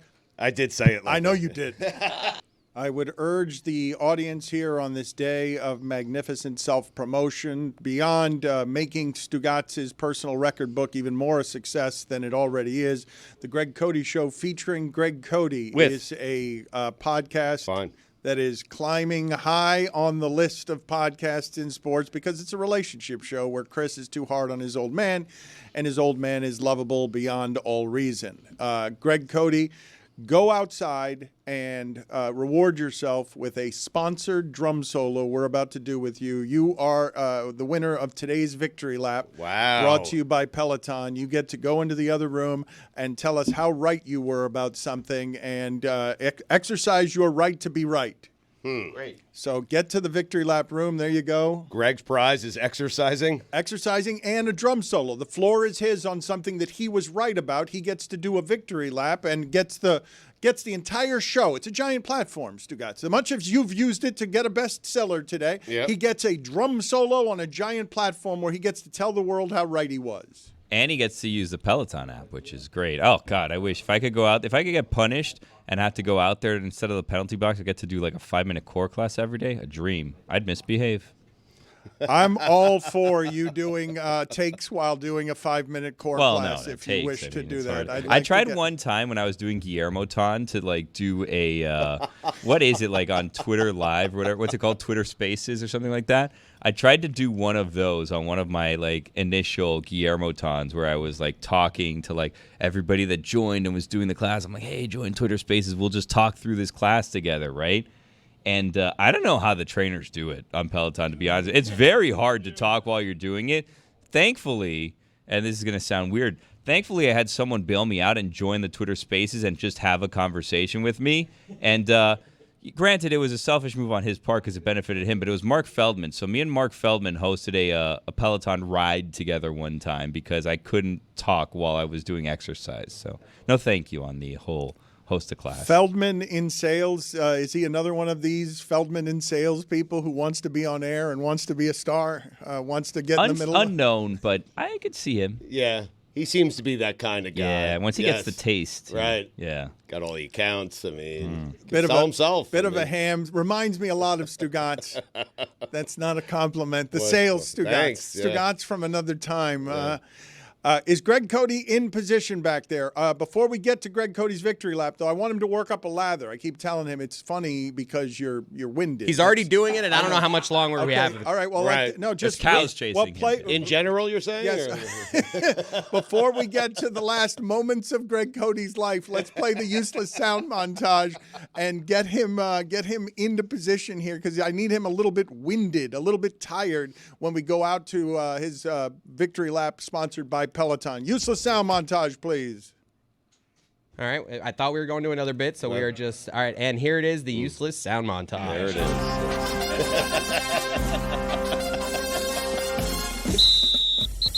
I love my brother, and I'd lay down my life for my brother, but I would not let him win a football game. Once those guys cross the white lines, there's nothing I can do for them. There's nothing any coach can do for them once they cross the white line. It was a hard-fought game. They made more plays over the course of 60 minutes than we did. I wear sweatpants every day. One play at a time. One play at a time. And that is so important. And we exemplified that. That it's one play at a time. We stick together, we fight for each other, and we found a way. You know, credit Vegas, they came out and had some fire about them, but they lost. Had to overcome a lot in all three phases. You know, it was a back-and-forth game.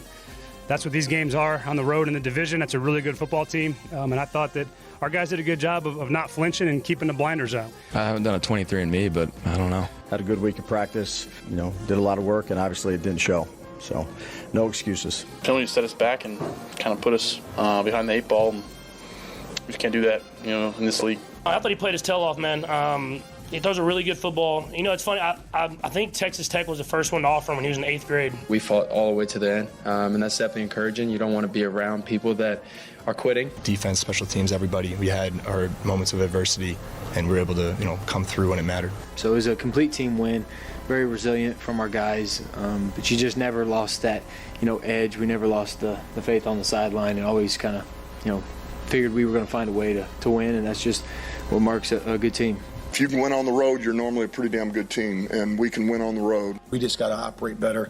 I have to do a better job. I think he continues to improve and gets better and better, and it seems like every week. And I think it all starts with his approach. And the guy loves football, and he will compete, and he does it every day. There's humbling nights like this in football. It's all about how you respond. I do know that this team has the capability to be able to respond, and we'll get ourselves off the mat, and we'll have a good week of preparation this week. I figured you guys would be nicer to me if my daughter was here. We had to beat the pressure, and a year ago we don't win that game. And so, it wasn't our best, but it was good enough. I thought he played well. Obviously took care of the football, but I thought he battled like crazy throughout the whole game. It was a whole paradigm shift. Like, we were playing so well offensively, and then bang, bang, back-to-back drives with turnovers, and I'm just like, oh my gosh, like, this is really an NFL's film moment. The snow starts pouring down. It starts getting, like, I felt like my feet started getting heavy because I'm squishing through the snow. And, man, it was so good, and it was so great to end up getting that win. Look at the smile that just sweeps across Mike Ryan's face. His dead Browns fandom, his killed by Deshaun Watson. Jameis Winston brings Mike back to life. Can't help but smile when Jameis Winston is talking. Greg Cody is now joining us from the Peloton-sponsored Victory Lap Room. Greg Cody, give us an update on everything that's going and what it is that you're celebrating that you got right most recently. Yeah, I'm working out with Peloton right now. I'm somehow in the middle of all these cattle. I got to move a little quicker. I don't know what's going on here, but Peloton helps me. And, oh, come on. I tell you what, I'm taking a victory lap for saying that the Houston Texans are very, very, very, very, very far from being a great team. I tell you what, nobody's been righter than me. C.J. Stroud, a little bit of a sophomore slump. Team starts 5-1. Everybody says, you're the it team. You're the new Detroit. Then they go 2-4, take a big giant crap. Look, I was right. I hate to brag. Well, these cattle, they're catching up with me. I gotta move. No! Back to the Mujo. All right, listen. I'm going to take you guys behind the scenes here because Chris Cody saw it. Listen. I'm going to take you behind the scenes. Move. Listen. Look, I stirred your father. Your father fell asleep like 30 minutes ago. He was staring at his numbers on his podcast. Help. And Chris Cody comes into the room, and both of us jostle him to life. Hey, this is a sponsored segment. We need your effort here. We need you to pay attention. So he was just totally self-involved. Like, we were interrupting him. He was just thinking about himself. Hey, we're doing a show. We need you to go in there and give us your best stuff. And that's what he gave us. That, after the motivational speech by me and his son, what he gave us is 2 I gotta move it jokes. And know that kind of things. That's the only upset, though. And that victory lap is presented by Peloton. Find your push. Find your power with Peloton. I don't know enough about football because it's on my screen right now. Has C.J. Stroud regressed? He has. Yeah. I just don't know enough about football to tell you, hey, all those guys sacking you all the time, that going to change the rhythms of how you do your job? The fact that everyone keeps sacking you at what appears to be like a record pace, will that affect how good you are in year 2? Because it seems like it would. Anybody want to analyze that, or is he just regressed? He just forgot how to play football? Yeah? I think the thing that's concerning for C.J. Stroud are the interceptions. Do you see what they're doing for a living? Yeah. These giant people are coming and harassing him. They are bothering him. It's hard to play the position. Not many people can do it well. I'm asking the question. I legitimately, because the Texans are in and out of the red zone, I'm legitimately asking the question. I don't know. It is possible that people are studying the Texans a lot more than me, and they will tell you, yeah, C.J. Stroud regressed. I say, is it tied to the fact that he keeps getting sacked? Because it seems like that would make anybody regress. But when you start your career as a rookie and you're 23 touchdowns and 5 interceptions and you're making the game look relatively easy, Dan, that's the bar he set for himself. And now he has 9 interceptions through half the season. Last year he had 5 total. So you want to say it's the offensive line, people sacking him. The excuse 3 weeks ago was Nico Collins was hurt. He could be holding the ball too long. That could be it too. It could be his fault. Yeah, I think the most concerning game for me was one of his better games. It was against Detroit on Sunday night, where protection kind of held up, and some of his interceptions were essentially the DBs baiting him into throwing these interceptions, where for whatever reason he doesn't put that much zip on it, and he relies more on touch. Greg, you're breathing pretty heavily. Are you all right? Mm-hmm. You know, the Peloton workout, it's working for me. Mm-hmm. I'm telling you what, it really, they got me going, and it needed to with those cattle. I don't know where those came from, but I'm lucky to be alive. Yeah. It's a fair question. It's a fair question to ask if he's regressed. Now, it could be true, like he could have regressed a little bit, and the great ones figure it out after the NFL kind of figures you out. I love. CJ needs to move around the pocket a little bit more. That's what he needs to do. Bulldoze through that joke, man. Nailed it. Yeah. You okay? Your father before the show, Chris. I always work out in a necktie and a button-down shirt. So. Necktie? That kind of thing. Where's that? I took it off because I was getting so winded. Yeah, he's right. Yeah. You were not wearing a necktie today. I thought I was. I was wearing my invisible necktie. Oh, that one. How could I forget? Bolo? Zagak. This is his A material. This is after me and his son stirred him to life. Stopped, he was counting his clicks, and we stirred him to life and said, look, Greg, we really need you right now. We need you to bring it. The team needs you, and this is what he's giving us, his invisible necktie. I think this is what they call the runner's high, Dan. It is, Billy. Billy gets it. Okay. Thank you. All right, so I want to talk about this because I don't think that he was afflicted with the runner's high in the conversation that I had with him before the show. This is something I have done. In many ways, I've become my father. You will see Chris Cote become his father. And throughout my childhood, I saw my father sort of get in a wrestling posture stance with my grandfather and his brothers. And that's what I saw. Like, these people were 80 years old, and my father would jostle them and grab their elbows. So when I see Greg Cote, because I'm doing things that my father does, I squared off against him when I saw him this morning by way of hello, like in a Greco-Roman style grappling stance. And what he said to me, and I believe him, thick from 12 beers a day for many years, he says, I'm stronger than you think I am. I'm tough to get off my feet.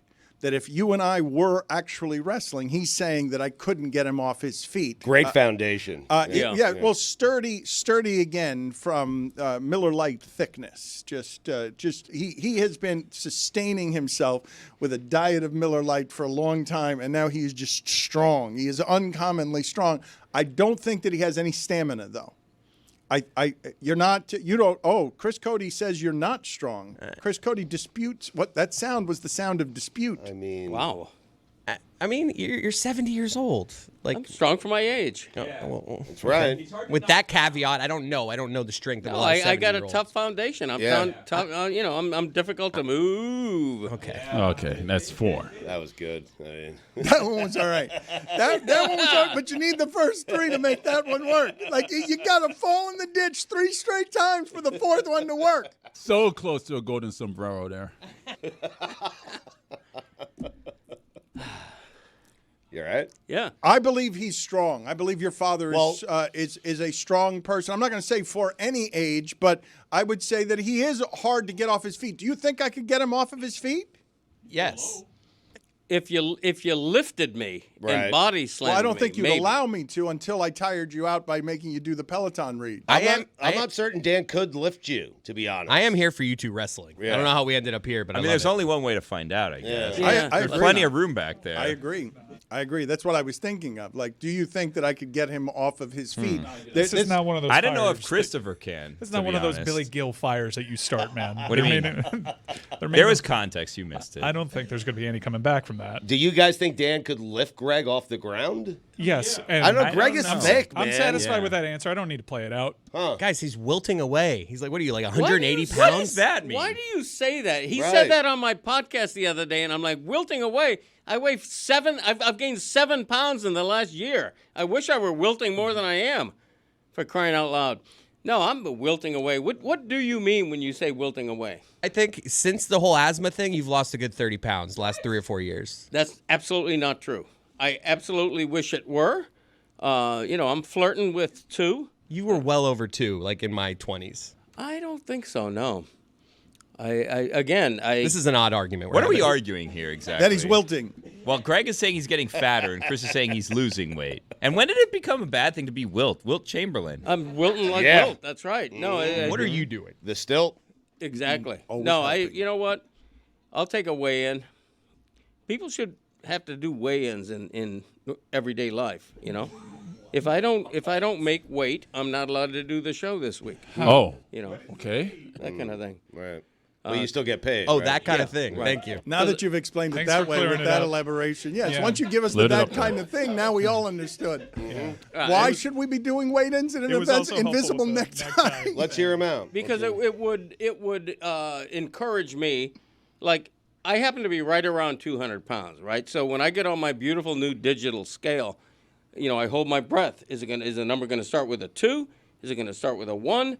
I thought you thought that helped holding your breath. Do you trust the digital scale? I do. I kind of picture you as a guy that's like, you know what? I'll check it at Publix. Yeah. No, it weighs me down to 0.2 of a pound. Wow. And so I trust it because it's that specific. So when I get on the scale and it says 199.4. Yeah. You round down. It's big. Yeah, all of a sudden it's 199. But when I get on the scale and it says 201.2, it's like, Now I'll have 5 Miller Lights tonight. No, the whole Miller Lite thing is a joke. I do love Miller Lite. I'm going to tell you. I don't know who the beer sponsor is of this show, but it should be Miller Lite. It is. It is. Famously. You got it right. Well done. Kick, save, and abuse. Right. But the idea that He's trying to show that he loves it regardless. I do love it. He's You unbiased. genuinely not know that Miller Lite's Great been a job. legacy partner of ours for 15 No, I had years. no Great idea. job, Greg. That tells you my We endorsement is legit. we stumbled into it. Like Right. it's an authentic endorsement from a journalist who is not paid for his endorsement. Mike, you brought up the public scale. That is something I sprint past every single time because that is the most accurate scale on the planet. Tells too much truth. My daughter. I don't want it. I want nothing to do with that scale. I think that's the best truth teller in all of South Florida. The most honest thing we have in South Florida, and it scares me. I do the same thing. I'll walk right past. I'll waddle, I don't even look at it. I'll waddle right past it. No, you tell too much truth. My daughter, my 6-year-old's always like, Daddy, let's go do it. I'm like, nope. Get away from that I'd love thing. to ask somebody at Publix corporate like why they've kept those things know, because you would have it's so assumed that would have been something that had fallen by the They wayside. got to be hard to move. They're giant. It's a really That inefficient can't be the reason scale. why they still have them. hard to move. That is what it is. Publix is like, They routinely switch things in aisles all the time. That's But got to be the heaviest thing in Publix. You tell me there's a heavier thing in Publix to move. Give me one thing in Publix heavier than that damn inefficient scale that's been haunting me since my childhood. That thing's been chasing me around South Florida since the 1970s. I was a fat kid. I worked at Publix. I was a bag boy. That thing haunted me. I was more scared of it than the managers. I was 35 years old. Greg, how do you weigh yourself? And your digital scale. You take off your clothes, like underwear, socks. What are we doing? I'm normally in my boxer shorts. That's the problem with the public scale. I can't strip down. Right. Oh, yeah. You could shed some weight. Get arrested, that'd be a bit of a scene. But you know what I do in public? Visual. I'm curious if anybody else does this. If somebody's getting on the scale, I have to see how much they weigh. What? it's a toxic trait. I I'm do. with you. I'm with you. I'm with you. At my peripheral, I'm like, let's see. That's why I won't get on it. It's the truth teller. It doesn't keep quiet about the truth. It tells the truth to everybody I do a there. fair amount of sizing up, and I'm like, oh, really? You think, oh. Yeah, and it's so big, it's so easy to read. I mean, I know, and everybody wants to know. I'm watching a woman get on the scale. I'm like, all right, she's got to be 138. Okay. Oh, wow. I'm curious how much she actually weighs. Over-unders Of your business. Not in a judgy way, though. Well, it depends. Yeah, it does depend. Yeah. I can be a little judgy. hate to Why say do you think I've avoided that thing? It's not numbers. All it spells out for me is the word shame, and everyone can see it. Everyone can hear it. The truth-telling green machine that can't be moved out of public is shouting to everyone within distance, "Hey, fat guy making me groan under his weight." I'm like that on any scale. When I get on the scale at the doctor's office every time I go, you know, my standard joke is these shoes weigh 20 pounds each because I want them to realize that I'm fully clothed. Right. I'm wearing heavy shoes. Mhm. You know, take off 10, 15 pounds, you know. The doctors judge a lot. They do. Yeah. Yeah, I don't like it. No, I don't Right. either. Leave me alone. Yeah, exactly. Mhm. Like act. Right. I mean, I'm going there to get fixed. But... Mack Brown is out at North Carolina. He's just informed his team. He was apparently given the option, hey, step down or we'll fire you. He's going with the fired route. So Mack Brown has left North Carolina or been unceremoniously canned. We'll figure it out. But a nice job has opened up. A nice job has opened up that should have gotten him fired when he gave up 52 at the half at home to James Madison. Like right there on the spot. He tried to quit, though. He quit, after like week 2. He quit. He's like, I'm done. And they're like, no, Mac, no, not how it works. That's part of the Mack Brown life cycle. Yes. I'll quit. No, actually, thought about it. Don't want to quit. You're going to have to fire me. This has to be the final job, though, for Mack Brown, right? Careful with that. Always be careful with that. I'm just saying, Dan, he's 73 years old. Always be careful with that. Really? Yes. Always be careful with that. Okay. Stugotz's book is climbing up the charts. He is counting all of his sales throughout the show. He's a little distracted. You will forgive him. Why am I being careful with Mack Brown? I mean, I'm because I'm just telling you that Mack Brown saying that that's his last job. I Right. would have said that maybe a couple of jobs ago. What's he weigh, Mack Brown? Any idea? That's a good question. I'll check it out. Hold Thank on. you. We are being joined. It fluctates. I'm going to say 210. He's got it. 220. It depends on What's his height? What's his height? Give me his height. Is he wilting? No, Mack Taylor! Brown has been living the good life for a long time, and Mack Brown's got a pretty substantive. I recognize the belly of success. I recognize it. He is. He's 5'11". Let's play the guessing game that Greg likes to play. How much do you guys No, think you Mack would Brown absolutely shame Mack Brown at a public scale. You would. I'm telling you, Mack Brown looks skinny. Oberman's got this. The late Fred Hickman. I was always jealous of this. His television. They have the face that makes it look skinny, but then they got the pear-shaped bodies where you're like, oh, that person's a lot heavier than I thought they were. Taylor tells me that he's a bit of a unit. Taylor's our North Carolina correspondent. However, I was told at the last Flanagan's outing that this show needs less Taylor, so I could. By the way, retroactively, this is Taylor's scoop. He texted me in the middle of it. He's like, I'm hearing things. You told me I couldn't say. That's how he talks. I'm hearing things. Mack Brown, I've seen a substantive belly. I don't mean to fat shame him. I'm just saying I don't think he's a skinny. I think of him as not as a skinny person, and it's because his face is skinny. Steve Hely's with us now. And Steve Hely, Stugotz, is going to help us get your book on the New York Times bestseller list. Unfortunately, the Times declined to make anyone available to explain how any of it works. Mm-hmm. We did pepper them, but Steve Hely... I don't like the mystery around this whole thing. I mean, I'm just putting myself on it. That's well, what I'm doing. it's not how it works. We reached out to James Patterson, John Grisham, and Stephen King, and they either declined comment or they said no dice. And so Steve Hely is what we've settled in on. Steve Hely's he's gonna help us. Nice. Yeah. He's an Emmy-winning writer for Veep, The Office, and Letterman. He's appeared in an episode of 30 Rock, so he knows what funny things are. He's the co-creator of a new animated show called Common Side Effects. It's coming to Adult Swim and Max early next year, and he's the author of the award-winning book How I Became a Famous Novelist. So, Steve, thank you for joining us. How would you help Stugotz? He doesn't need very much help. He's sailing up the charts right now as we speak, but what little extra would you give him to goose this thing here? Okay, first of all, congrats to you, Stugotz. I'm glad to be here. I thought I was coming on as a Mack Brown weight expert, but I guess we can pivot to book. No, that's okay. Do you agree with me that he hides a bit of a gin belly?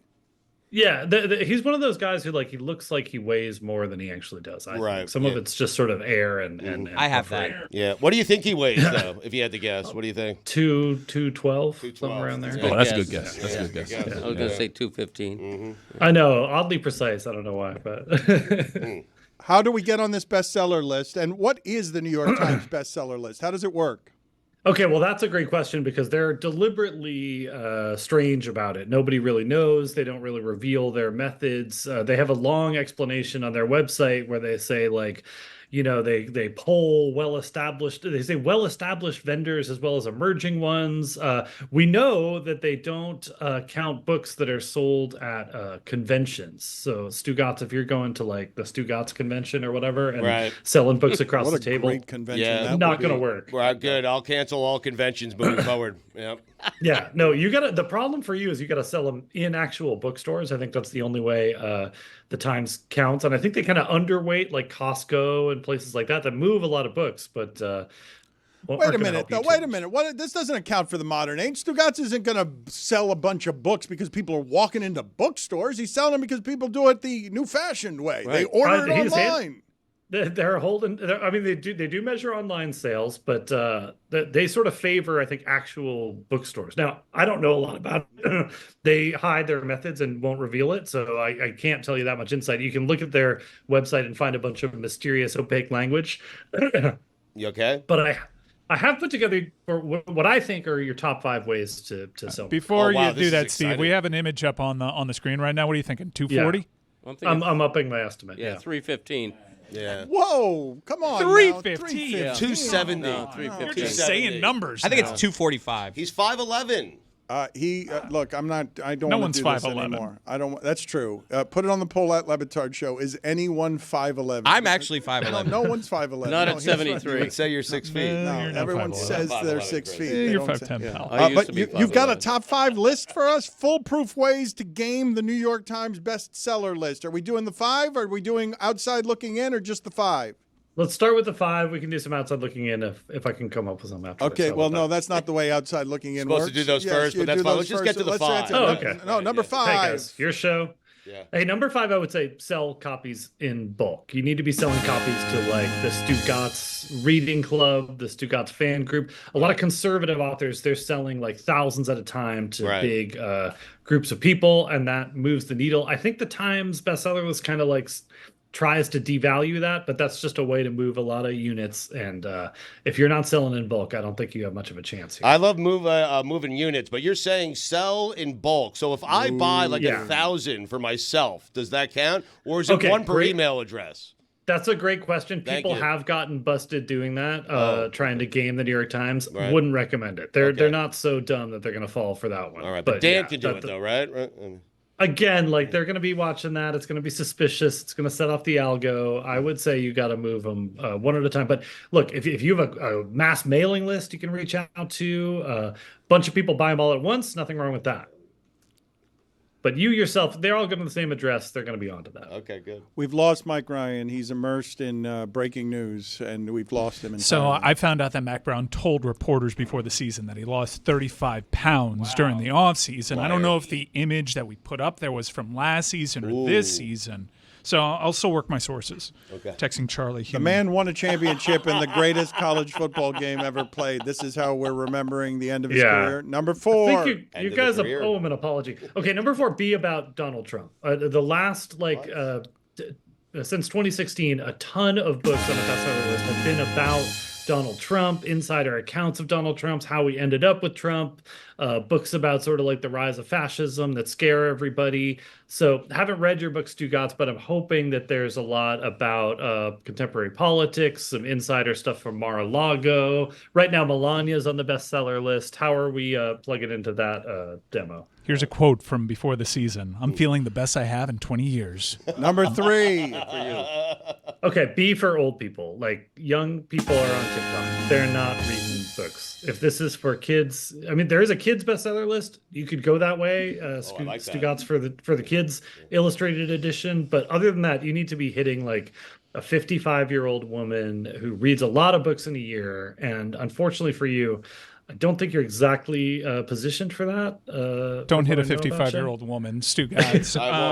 Apparently, the photo that we threw up there, though, was from the James Madison game this season. Oh, wow. Yeah, that changes everything. Yeah. Wow, so the scoreboard at halftime was the second most embarrassing thing that game. Number 2. You explain why everything's fucked. There's a lot of books on the bestseller list that are about why we're in the predicament we are, like what's going wrong with society. Don't know if you cover that, Stugotz. I don't think this is. He does not. This is not shaping up great. He'll do well with 55-year-old men. You made it 55-year-old women, but it can be 55-year-old men, right? Sadly, women read a lot more than men. I don't know if that'll sound like a shock to you guys, but women are cranking through books and men read like one book a year. So you're on an uphill battle if your target audience is men. Put it on the poll at Le Batard Show. Do women read a lot more than men? Yes or no? Number one. Well, you got to have a murder in there. Is there a murder in the book? Is it true crime on the both nonfiction? Every book on the fiction list has a murder in it. Basically, you're in trouble if you don't have a murder in it. Wow. Okay. He's murdering nothing except for ethics and all of publishing. I did murder Kevin Durant's career. I mean, so does that count? Yeah, it should. Yeah. It doesn't sound like it. His book is called Common Side Effects. That's $5. It is. I'm sorry. That's not his book. That is the new show he's got coming out. Common Side Effects. It's Adult Swim and Max early next year. That's $5. I corrected myself. Stugotz. I mean, you can see what's happened. I pivoted away from being a book writer to TV because there's no money here, man. You're in a tough racket. Well, you didn't get the Random House guarantee on the front end that Stugotz did, sir. That's why we made him an author, just so that he could cash the check. Listen, you need to get to Random House, okay? That is the key. All right, that's the key to writing books. Get to Random House, you got yourself a bestseller. All right. They treated you right. Yeah. I mean, I'm telling you, they're printing money over there. They gave it to me. I mean, there you go. Printing money. Sounds illegal. Steve, thank you for being on with us. We appreciate it.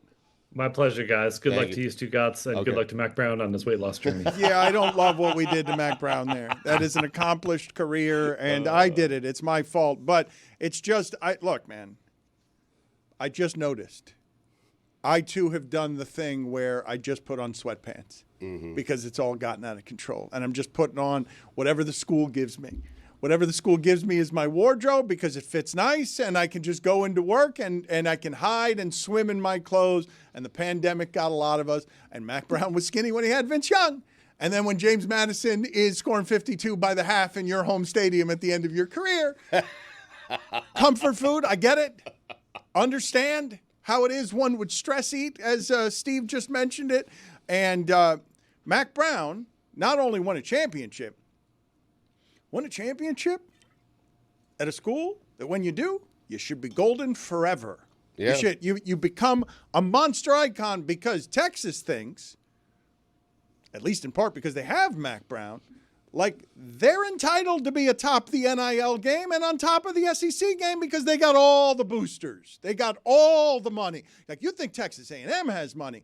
Nobody's got money like that school, and they expect to be at the top of sports, and Mack Brown at the end got run out because his great seasons weren't great enough, and he ends his career in North Carolina with us making fun of him because we're talking about the way public scale's grown. I think it's a terrific job, though, that just opened up. It's always the Carolina job. It's always going to be a weird one because it's never going to be the most important sport to that school. However, people have no idea what a revenue generator that school is, what great resources they have.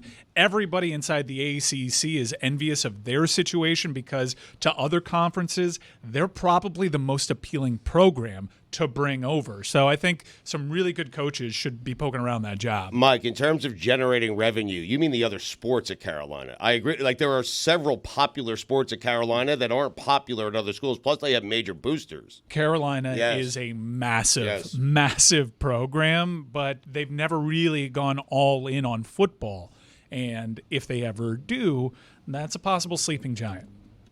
Guys, can you please get me the sound from the Manning cast of Vrabel talking about Urban Meyer not knowing who he was, and whatever sound is available to us on Owen Wilson and the stories being told everywhere about what Urban Meyer doesn't know. The Vrabel thing stunned me. I thought that was a joke. Like, it's one thing I've heard of it. Like Puka Nacua said the other day that he didn't know that the Rams were in the NFC West. I believe that that's something that happens pretty frequently among athletes who don't care about, didn't grow up caring about the division. But I was shocked to learn that Urban Meyer doesn't remember famous people that he's worked with. Well, so the Manning cast is this like a side cast, for those who don't know, during Monday Night Football, where Peyton Manning, former quarterback, and Eli Manning, former quarterback, also related, not just a coincidence. They come on and they kind of do like a watch-along of Monday Night Football. And during the Manning cast, they have famous guests come on. And it's usually Bill Belichick, and then they'll have like a celebrity of sorts, and then they'll have someone else come on. So they had Luke Wilson come on. Because Luke Wilson can't do anything without Owen Wilson, Owen Wilson came on, and he joined him. And they did, I guess, like a brother thing, and they did a movie together, and that's all they ever do together. So they came on the Manning cast together because they need to hold hands to do things together. Why are you taking the Wilsons out? I'm not. I'm just explaining to people who don't know what the Manning cast is. Why and would you Wilson's. do that? Luke Wilson is an actor, and Owen Wilson is an actor. You. Let's play arguably the sound. more famous than Let's Luke. Play the sound less of Owen attractive. Wilson and Luke. You Thank never you, see Billy. one without the other. Thank you. We Yeah, asked you to set appreciate this it. up to avoid confusion. Well, I'm trying, yeah. So I wanna then, hear more anyways, about what the Manning cast is. Yeah, What's cinephobe? Let's play the sound of Luke Wilson and Owen Wilson. Owen Wilson talking about Urban Meyer doesn't know anybody. Video, you with Coach Meyer. Owen. Who are you? Yeah. How do I know you? Yeah. I'm on your team. So Owen Wilson. Coach knows who you are now. I still don't think he did. That's a little like when Larry Bird went to Indiana and was dealing with Bobby Knight. They just didn't see eye to eye right from the get-go. So Owen Wilson was in a celebrity, flag football game, and his coach was Urban Meyer. And then Urban Meyer, as you could hear, went up to him and he said, "Hey, how do I know you?" And then Owen Wilson said, "I'm on your team." Put that up again, please. Mike Ryan, as our chief investigator in matters of people giving you phony baloney colors in their hairs. Mike Ryan has found... you can throw up that quad box again from the Manning cast. I think we have an unprecedented 4 dye jobs all on one screen. Yep, I'm ready to call it. From the bottom on down, that is all hair dye. Owen, you see. Oh, yeah, definitely Owen. I'm with you on all the other 3. I don't see it in Owen. But this is your thing. Owen's hair is darker. That's not how that works at this age. Yes, this is stunning accusation to make off of this video. He's saying Eli, Peyton, and both Wilson brothers are all dyeing their hair. Wow, Eli's a little young to dye his hair, isn't he? Nah. Eli? No? He's the most obvious of the group. Really? Let's play the sound of Vrabel, though. This one caught me off guard. Even by the Urban Meyer's a bit of an airhead standard, this one caught me off guard. I can relate with Owen Wilson. I was listening earlier, and Urban Meyer asked him, "Do I know you?" And Urban Meyer was coaching the Titans. He was coaching the Jaguars, and he actually said the same thing to me. I said, "Yeah, I'm the head coach for the Titans, and I worked for you for 2 years." What? Are you kidding me? That's insane. That's crazy. That's unbelievable. Wow. Not very well like this guy, huh? I mean, Vrabel wouldn't even tell that story if it hadn't been told first by Owen Wilson. This episode of the Dan Le Batard Show with Stugotz is presented by Smirnoff. We do game days. Please drink responsibly. The Smirnoff Company, New York, New York. I'm going to say that per square foot, if you are somebody anywhere who consumes pop culture and you want your Kendrick Lamar Drake information, this room right here per square foot is the last place on earth that you would go to. But if I were an author like Greg Cody and Stugotz, and I were writing comedic fiction like the Farrelly brothers or the Coen brothers, what I would write is losing a rap beef. Fine. That is a fine. I'm going to pay it, too. Did someone misspeak? Yeah, I don't know. It's a good question. You 'cause I still don't have any know how to cash. turn that off, and He he said doesn't have beef cash. roll. He owns $6 now. Right. I do. Put it on my tab. Greg. I know. Greg. My bad.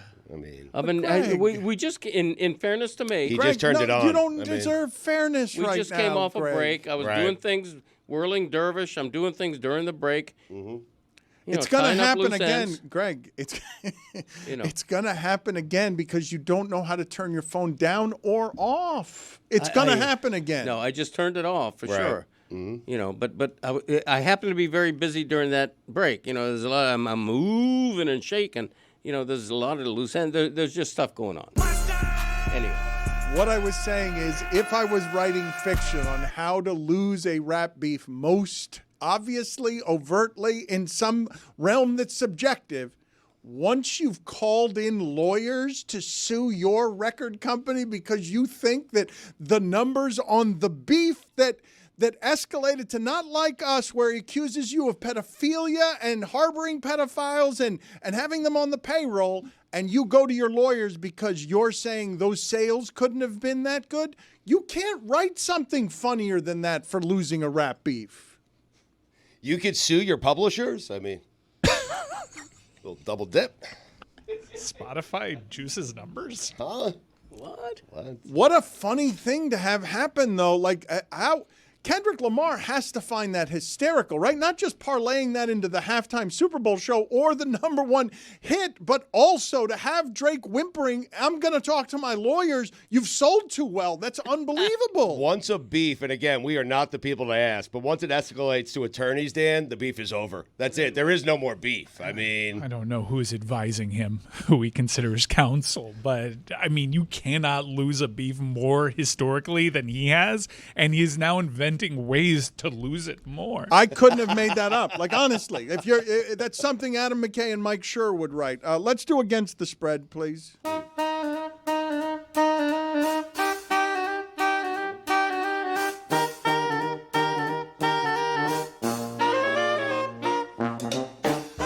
That's right. It's time for Against the Spread. And it's brought to you by our friends at DraftKings. Stay tuned because you'll hear all about DraftKings and all it has to offer throughout the show. You want to try that again? The crown is yours. Yeah, I stumbled on that one a little bit. No, I'll do it. I think it's good. They're good. They're happy with it. Roy, what do you got? All right, we got Canucks Bruins tonight. Despite winning back-to-back games under new coach Joe Sacco, the Bruins have failed to cover the puck line in 9 straight games, and the Canucks are on a 7-game road winning streak. That streak will continue. Go with the Canucks, who are 1.5 goal dogs today on the road against the spread. Hey, Jim Montgomery wasn't out of work long. He got hired right away by the St. Louis Blues. Real quick. How about that? I'm going to go with, I've got a big ACC isn't that bad, SEC isn't that good agenda. We've got 4 interconference matchups between the ACC and SEC this weekend. The ACC actually has a chance to be better than 500 against the SEC if things break their way. So I'm naturally going to the biggest spread of the weekend of these matchups. Look, last year, Georgia Tech, Georgia, that was a 1-score game. Not many people remember that. I think Georgia Tech's better than people think. I think Georgia's worse than people think, and that's a lot of points. 20 points for a team that's going to try to keep possession and win within the margins. I'm going to back the Rambling Wreck here, plus 20 against the spread. Billy, bring us home. Some people are saying that this is a show me game. Oh, boy. Some people are saying this is the biggest game of his career. Some people are saying things may happen. Not I, though. I'm going to take... Things may happen, Billy, is how you concluded that big dismount. Things may... Some people... Let me think about this. You said that he's due for a concussion. It is a contract year. Say that. Never It's said a contract that. year Never with said DraftKings. that. Yeah. Some people are saying things may happen is what you decided to sell this with? We learned a lesson yesterday that you need to be careful with what you say and what other people are saying. Right. So I was trying to be careful with this one. Let it be stated, no one is on a better gambling bend than Billy right now. He is as hot could be. I think you were 3-0 last night, right? 3-0 last night. Yeah.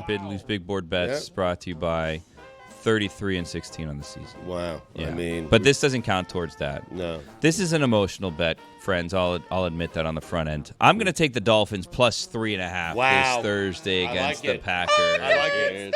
Wow. Things need to be shown, and I think things will be shown indeed. Tyreek Hill has gone to the internet and asked, where are all the internet cops now? Where are you now as all the charges get dropped and everybody, and the police officers, I'm sorry, not the charges, the police officers didn't show up to court in order to do whatever it is needs to be done in order to follow anything. Internet cops, where are the actual cops? Tyreek Hill, we did make a big deal about all of that when they were losing, and now they've won 3 games in a row, and Tyreek Hill has his quarterback back, and now he is on the internet taunting the internet. Where are all the internet cops? Tyreek Hill was enjoying all of that stardom he was getting. It doesn't often go to the people who aren't the quarterbacks, man. These Kelce's are unusual. So Tyreek Hill left Kansas City and got all the fame away from Mahomes and Kelsey, got to enjoy it, but also got to enjoy being at the top of the sport, where it felt like everybody was talking about that team all the time. You go on a month-long losing streak in that sport, people forget about you, man. It happens fast. Especially when your starting quarterback is injured and you're not doing anything. Yeah, no, he might not even get 1,000 yards receiving, which in the 17-game NFL is tough. You don't have to be on bad form or anything. All you need is a bye week, and Stugotz forgets that you're MVP like he did with Josh Allen.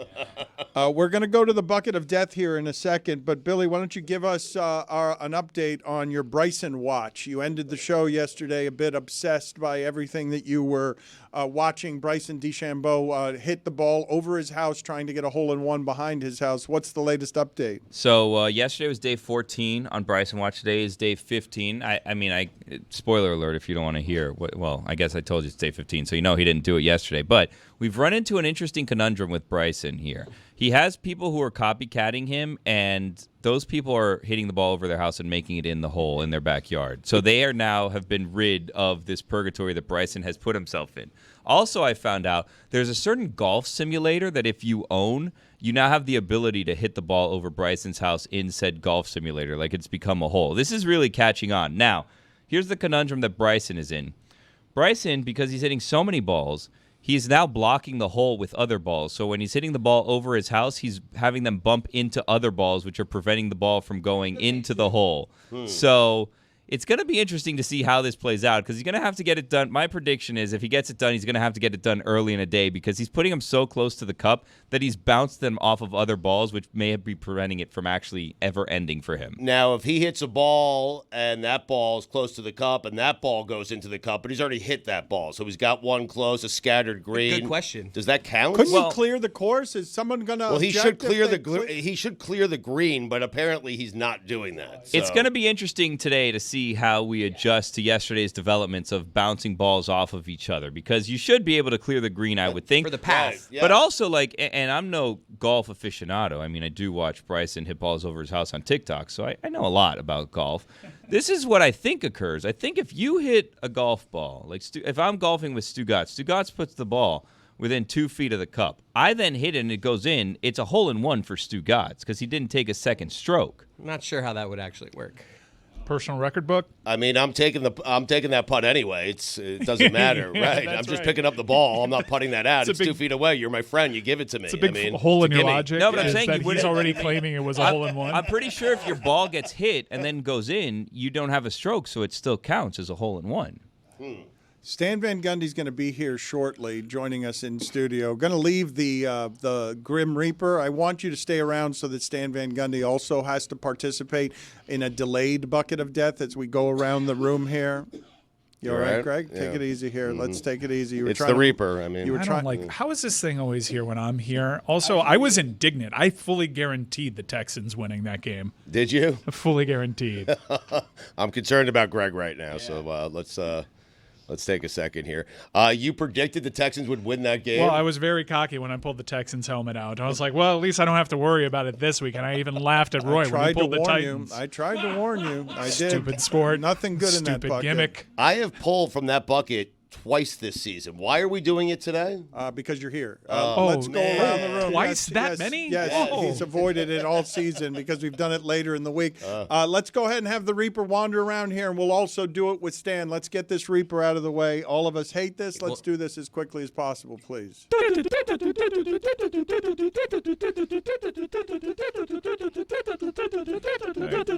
the Reaper was told to leave, and now, okay, so here we go, Reaper. We're back on.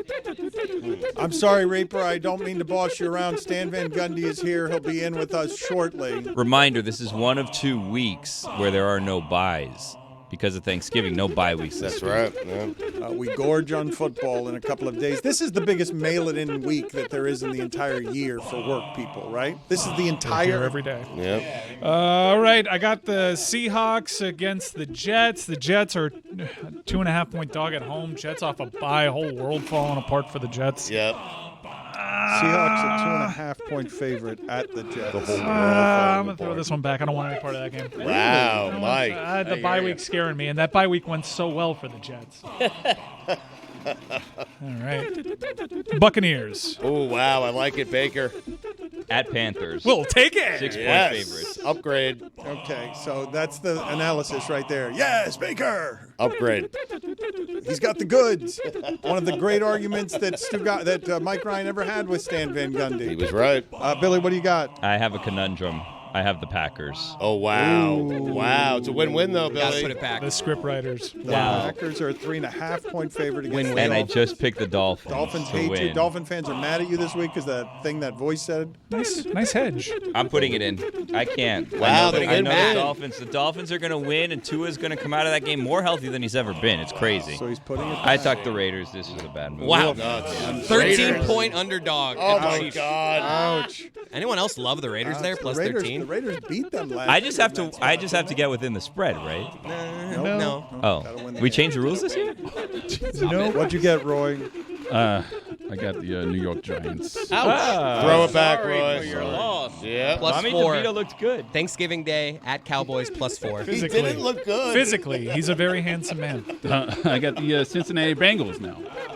3-point favorite at home against the Steelers. All right. Thank you. Wow. 3-point weird favorite. game. Wow. Oh, really? Yeah. Oh, no. We're Steelers might win keeping this one. Stan Van Gundy waiting with this nonsense. This thing needs to move fast. I got the Bears. Right. The Bears are a big underdog against the Lions. I'm going to put that back, and I am keeping the Giants. Wait, Look at Stan Van you put Gundy. the He's back. an I had adult. the He's an Giants. adult human being. He's looking at this. He's got important places to be. He's got things to do. If you remember, Stugotz said the Lions have to lose soon. So. Yeah, they need a loss. The Bengals, that's a weird spread. -3 Very weird. against the Steelers, huh? They need it. I think the Steelers are going to I win. guess. I mean, Why the is that Steelers weird? need it too. Why is that mean, weird? What's weird about that? I mean, the Bengals are below 500. Everyone Steelers believes one of the best team in the league. Everyone believes the Bengals are actually as good as the Steelers. Everyone thinks that. No? Not everyone. It's a good line. Yeah, you say so. It's a division game. And It's a division road game. Rummaging. Less rummaging. Just pick the damn I love a good rummage. Hold on. Stan, that's what he's doing. He's keeping you Rummaging. waiting. Every second he rummages keeps Stan out there not talking to us. Bryce Young. I'm tempted. Carolina. We're going to do this for 24 minutes while Stan watches this, just waiting. That's how we're going to do I'll throw this. it back. I don't want Carolina. Rummage for a minute. Why you stand on the couch? He's He should be in here. He should be in here, but there's no seat for him in here. Stan, come take my seat. You can have No, mine. you stay here. I know what you're Stugotz trying to is gonna do. leave You're in not a fooling second. anybody. Yeah. You're not tricking anybody, Stu. Cody. I got the Carolina Panthers again. Oh, no. That's impossible. There's nothing but Carolina Panther helmets in there. I got the line. That's What? a great one. All right, over to my Look dad. at this guy. He's keeping it, Reaper. Go Man. ahead, Cody. Look at this guy, Lions. Carolina. What a Jesus. fix. Yeah. The head of the show gets They're the a Lions. 10-point Imagine favorite. that. I haven't lost this year. I've done it every week and haven't lost. Dressing up for fun. Yeah. Eagles. Yeah. Eagles are at the Nice. Ravens. Plus 3. Point dog. I'll give you Carolina. I want a new one. Really? I don't bet against L-Jack. All right. Okay. L-Jack. He's a Lobo. He's a Speaking to the Lobo. mic. That's why. The Lobo. MVL. Seahawks. Yeah, you'll take it. You're keeping it. That's fine. Seahawks. They're at the Jets. 2.5 Oh, point yeah. favorites. Geno Smith revenge game. Yeah. Mike threw that back. Stan Van yeah. Gundy next. Stugotz doesn't often give up his chair. What's Stugotz doing back there, hiding there? Only royalty gets to sit in the Stugotz chair on his big day selling his book. Well, royalty is here, Dan. It's Stan Van Gundy. I mean, come on. All right, so Stan is here. What did you contribute to the book? Would you read us a live audio passage on whatever it is you? What was your experience with the Stugotz personal record book? I just remember being interviewed for it, but I don't know where it is in the book, so I can't. I just saw the book, so I haven't had time. But I will say this, Dan. Like, I followed Pat Riley as the coach of the Heat, and that wasn't nearly as much pressure as sitting in Stugotz's seat right now. Yes, I mean, big shoes to fill right there. Can we find for Stan, wherever it is his passages, to see if we could get a live audio rendition here of Stan Van Gundy. Do you remember what you allegedly wrote? Because it doesn't sound like you wrote for it either. It sounds like you were interviewed for something that was written for this book, which doesn't qualify as authorship exactly. No, exactly. And Stugotz was, clearly wrote every word in the book, but he did have people conducting interviews for him. Then he incorporated everything, so I'm sure he knows exactly where it is. No, I don't. Stanczyk would know, though. I mean, so we can call him and find out. This really is unbelievable. Greg, are you not offended as an author that he's getting away with a book that he hasn't actually written, that he's just given others to write? Well, wait a minute. I think let's go one step further. I'm not even sure he's read it. He hasn't. I was forced to read it, Stan. Audiobook, yeah. Right. But we don't have proof that he's completed that assignment. He says he completed the audiobook assignment, but none of us know. He said it, but hasn't read it.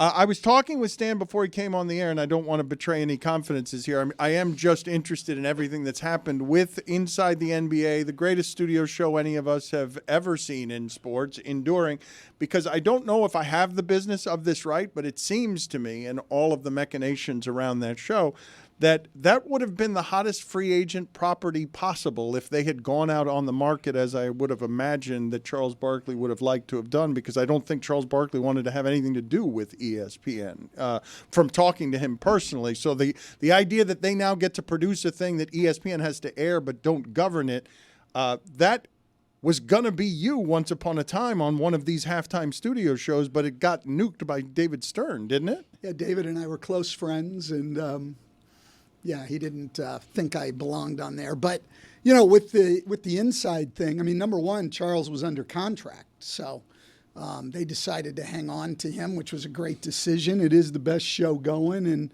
I'm really happy for the people at TNT because obviously that's a great show and they retain, the right to do the show their way. But on top of that, a lot of people at TNT keep their jobs. So it was great news for the people at our network. I'm pretty sure that Ernie Johnson, if you heard him on South Beach Sessions and the brotherhood that those people have, I'm just guessing that Charles is staying there and keeping things as is just because he's so close to Ernie and doesn't want to do it with anybody else. And Ernie, weirdly, maybe not weirdly, I don't know what the family situation there is in terms of how many years he's been working with all of these people he really cares about. But it feels to me like they stayed exactly put and the whole thing stayed together, and it stayed together around Ernie more than Charles. Yeah, that I don't know, but certainly that group is very, very close, love working together, care a lot about each other, and the show has just been immensely successful. And as you know, I think everybody was very concerned about what would happen to that show in this new broadcast deal with the NBA. This is a different subject, Stan, but I have 3 words for you, and I want your reaction. Dwayne Wade's statue. Go. To me, I sort of I listened to what Dwayne said, and I like the fact that he really focused on the honor of having a statue there and not on, is it the greatest likeness or anything else. I think he really took it as an honor and didn't want anything to take away from that honor. And so I have refrained from laughing about it, commenting on it, because there it is. Yeah. You can't look at it and not laugh. But you can't even look it in the face. No, you can't even look it in the face. I cannot. But I'm not going to laugh because Dwayne Wade made my entire career. So I heard it in your answer. Yeah. I heard it. It was such a gentle answer. Everybody on the internet was laughing at that statue, and here you are still carrying water for Dwayne Wade. And no, listen, the guy made my entire career. I go home to my house every night and open the door, nice house, say, thank you, Dwayne Wade. It's a big door. It's a big door of a big house because Dwayne Wade paid for a lot of economics. That's right. Stan, you should commission a better-looking statue because he made your career. Yeah. First of all, it would be a lot worse if I tried that.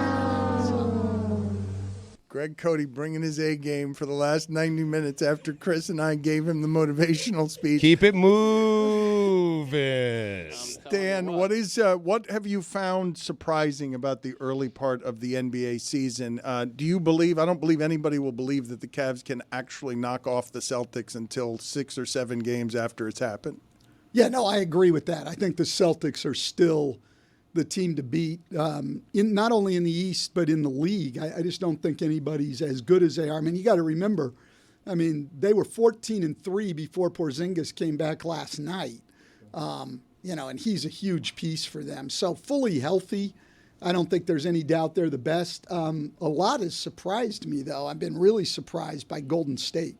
Golden State and Cleveland, probably the two most pleasant surprises. I thought Golden State ceiling would be to get the 9th or 10th spot and be in the play-in, and they have looked outstanding on both ends of the court. I mean, they're a top 10 offensive and defensive team after losing Klay Thompson, and they've just played great basketball.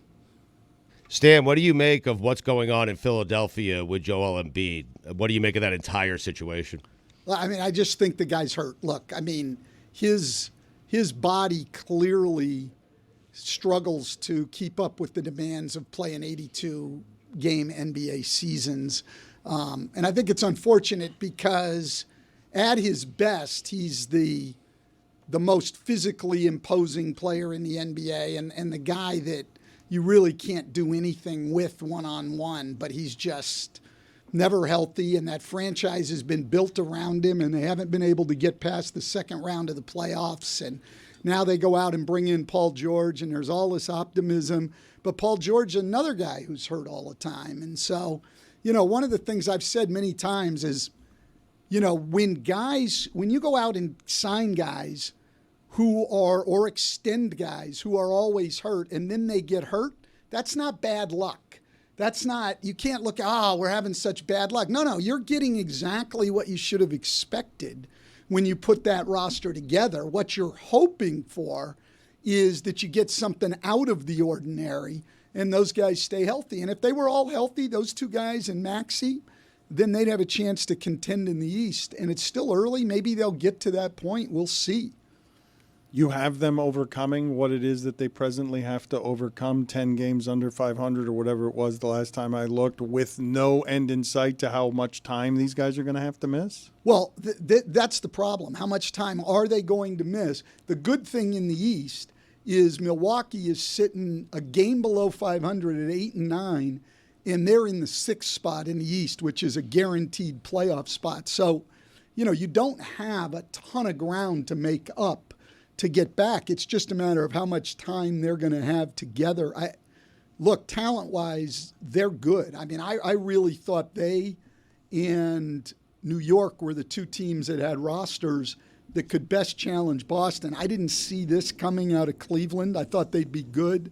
Orlando's good.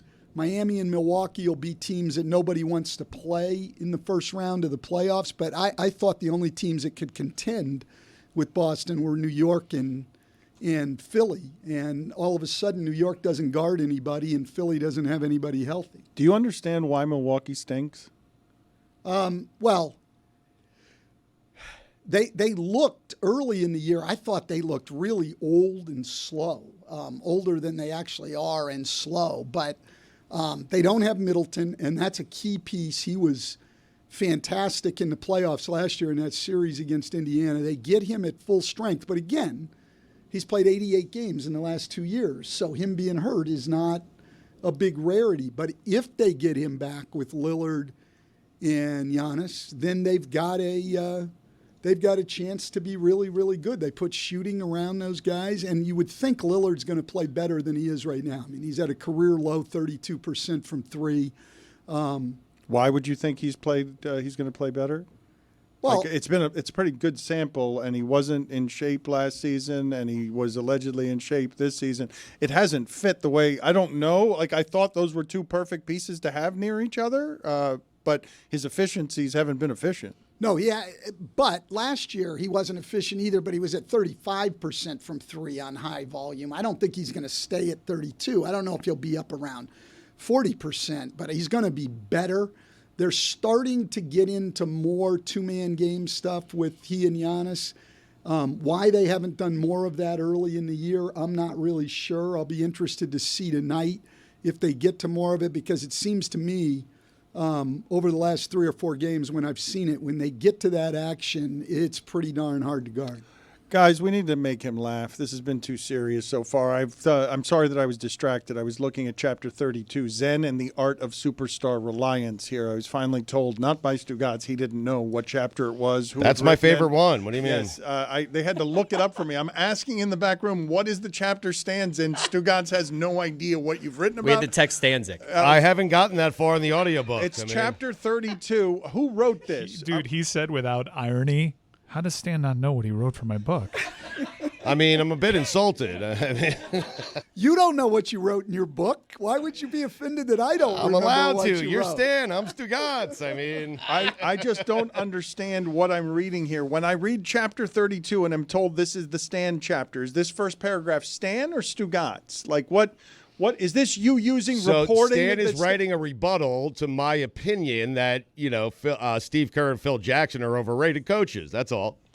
So his first paragraph is, the fact that anyone considered Phil Jackson the greatest NBA coach of all time is laughable. It is laughable, I tell you. Phil Jackson coached Michael Jordan, Scottie Pippen, Horace Grant, and then Dennis Rodman. 8 titles later, he goes to L.A. and coaches Kobe Bryant and Shaquille O'Neal and racks up 5 more. The winning was not following him. I can assure you of that. He was following the winning. I don't think that was Stan. That was not me. No, that Stan was Stugotz. was the rebuttal to that. Yes, that was not me for sure. I was shocked when I read it. I mean, where is the 197. rebuttal? 197. Okay, that would be a good thing to know. 197 is the rebuttal from Stan. Would you care to read any of this, Stan? Oh, here it is. Stan Van Gundy, a 13-year NBA head coach who led the Orlando Magic to the NBA Finals in 2009. He is 30th all-time in wins by an NBA head coach. His career winning percentage is 15th, which puts him ahead of Brad Stevens, Don Nelson, Larry Brown, Mike D'Antoni, and Red Holtzman. Congratulations. Wow, how about that? Some credentials there. You want to read here? You're welcome. Your rebuttal there, Stan, a little piece of it for the audio version of the book that we are selling today, trying to make a New York Times bestseller. Okay. I have heard this argument for years that ex-coach only wins because he or she has great talent. My first thought is, well, duh. No coach wins without great talent. I understand that Phil Jackson had Jordan and Pippen and O'Neal and Bryant. Name me the championship team that didn't have great talent. Popovich had Tim Duncan, Tony Parker, and Manu Ginobili. The Heat won back-to-back titles with LeBron James, Dwayne Wade, and Chris Bosh. The 80s Lakers won with Kareem Abdul-Jabbar, Magic Johnson, and James Worthy. The 80s Celtics won with Larry Bird, Kevin McHale, and Robert Parrish. Red Auerbach was probably the first NBA coach to gain acclaim, and besides Bill Russell and Bob Cousy, he had several other Hall of Famers. Great players are a necessity for winning championships. Everyone knows this, even Stugotz. That's not a rebuttal. That's an agreement with Stugotz. I thought this was supposed to be No. Stugotz said that these guys weren't great coaches. Yes, I mean, right. Listen, you don't win without great talent, but that doesn't negate the fact that these guys have been successful coaches, because some people don't win with great talent. I'm just saying with Phil, Stan, eventually someone was going to coach Michael Jordan, the greatest player that's ever lived, to 6 consecutive NBA titles, and it just so happened that it was Phil Jackson. Yeah, I thought Phil was a hell of a coach. I don't know. From years being on the other bench and stuff, yes, he had great talent, and certainly I think this is true probably in every sport. The players scare you more than the opposing coaches. I mean, it was Jordan that you were worried about. But I thought Phil was a great coach. His teams were prepared. Game plans were great. They were sound in You what only they get did. that here. Phil Jackson was a great coach. You only get that here on Tuesdays. Well, you need my expertise for that. That's right. Phil Jackson was a great Controversial coach. opinion. Well, I can't. Well, it is with Stugotz. That's fair. But, Stan, when you say some guys have great talent but don't win, do you have any coach in mind in particular? Please, name them. Stan would never do that. He represents the code of coaching. No. I would say because that it's happening with Doc Rivers right now, and you didn't do it when I asked you. I thought that, quite honestly, in 2005, I thought we should have won it here in Miami. Himself. Oh. Nice. Yeah, but Dwayne got hurt. I'm just saying. I thought we had the best team in the league and should have won it in 2005. and 5. And I don't know that we should have won it in Orlando in 2009, but we were certainly good enough to win it in 2009. Can you reveal exactly how hurt Dwayne was there? He was taking shots before, like he had an injury that would make it very difficult for him to play the type of game that he was playing at that time. Listen, I don't. All I ever did as coach is if they said a guy could play, that was it. He was playing, and I'd take Dwayne Wade at 50% over most guys at. You're going to keep putting that statue up. Well, that's the face that he made when he hurt himself. Look, he's screaming. He's clearly screaming there because he's hurt his leg. It's been 20 years. You can use injury as an excuse. I hated playing for Stan Van Gundy so much. He was always screaming at me. It was a pain and a suffering. I made him and his brother. Oh, boy. I know you had nothing to do with your brother. I don't know why I gave him that. How long has to pass before you're allowed to use injury as an excuse? You know what? We still should have won. We should have won Game 7 here. I thought we were the best team in the league. That's, You had enough. Classic Heat culture. When I asked you that question, I wasn't setting you up. I didn't expect you to indict yourself. But that's the, that's the one actually I have in mind. I was going to text you recently, and I didn't know what the response would be to it because I was arguing with Stugotz and a bunch of others here, Billy included, that the way that game ended against Eric Spoelstra against the Pistons, where he made the timeout call, the mistake that you never make, I was telling them I believe that the way that person cares about that sport, that decision will haunt him for the rest of his life, where it's going to be something that he remembers when he is 90 years old because of how that person cares. Billy did not agree with me. He's like, it's game 11 of the regular season. What's the context? What are my falsehoods? No, what are my falsehoods? We said he'll remember it. It will not haunt him. He's won multiple NBA titles. It might bother him. He won't forget it, but he should get over it. It's a regular season game in what will be a long season. I feel like the debate was, will he tell his grandkids about it when he's rocking with them? No, it was if Dan is interviewing him on his deathbed, is he going to from remember my deathbed to his deathbed. I'm like, Eric, you still remember that one, right? And he's like, oh, yeah, Dan, that one really hurt. Hey, listen, I know Eric well enough, and I think most coaches are the same. You remember the failures far more than you remember the successes. And so I would say that one will haunt him. Yeah, he's still got the championships and 4 other trips to the finals and all of that. And I hopefully he knows how much he's accomplished in the league and has some pride in it. But yeah, that one's not going away. That's just who he is and who most coaches are. He will remember. I will say, yes, the word haunt is probably accurate. Do you reach out to him in that situation, or you know better? I did reach out to him. I could see the pain. I could see the pain in him at his press conference. And I felt for him. I actually did the same thing in a college game, but I was, that's why these guys who get their first head coaching jobs in the NBA amaze me, because I was able to make those mistakes. I made that mistake at Castleton State College in Vermont. Still haunts you. Yeah, I remember that. It still haunts me. No one remembers it, but it still haunts me. And so, but I've been there, and when he did it and I watched that press conference, man, I could tell he was in pain. Listen, when you coach as many games as Eric's coached, you're going to have things like that. Maybe not exactly that, but you're going to have things like that you would love to have back, that are embarrassing, humbling, whatever you want to call it. It's just inevitable when you've coached as many games as he has. You have a good sense of history and perspective. Can you please, I know it's been 20 years and perhaps people are numb to the greatness, but we are living in a time of real sports mastery where some of the best to have ever done it are doing it. I was mentioning Shohei Ohtani yesterday, but LeBron James at his age playing this way, Stan, please put it in some sort of context to me, because I've never seen a human being this age be able to do that in basketball. And we never will again. I mean, it's just what he's done is incredible. I mean, the closest thing we had to it, I guess, was Kareem playing into his 40s. But it was a different time, and he was at a different position, and he wasn't dominating at the end of his career. He was still good, but he wasn't dominating. We've never seen anything like LeBron. He's just... I think still, though, the most amazing thing, Dan, you and I have talked about it, the most amazing thing to me is he's had this career that is unsurpassed in the NBA. He's been in the limelight since he was in the 8th grade.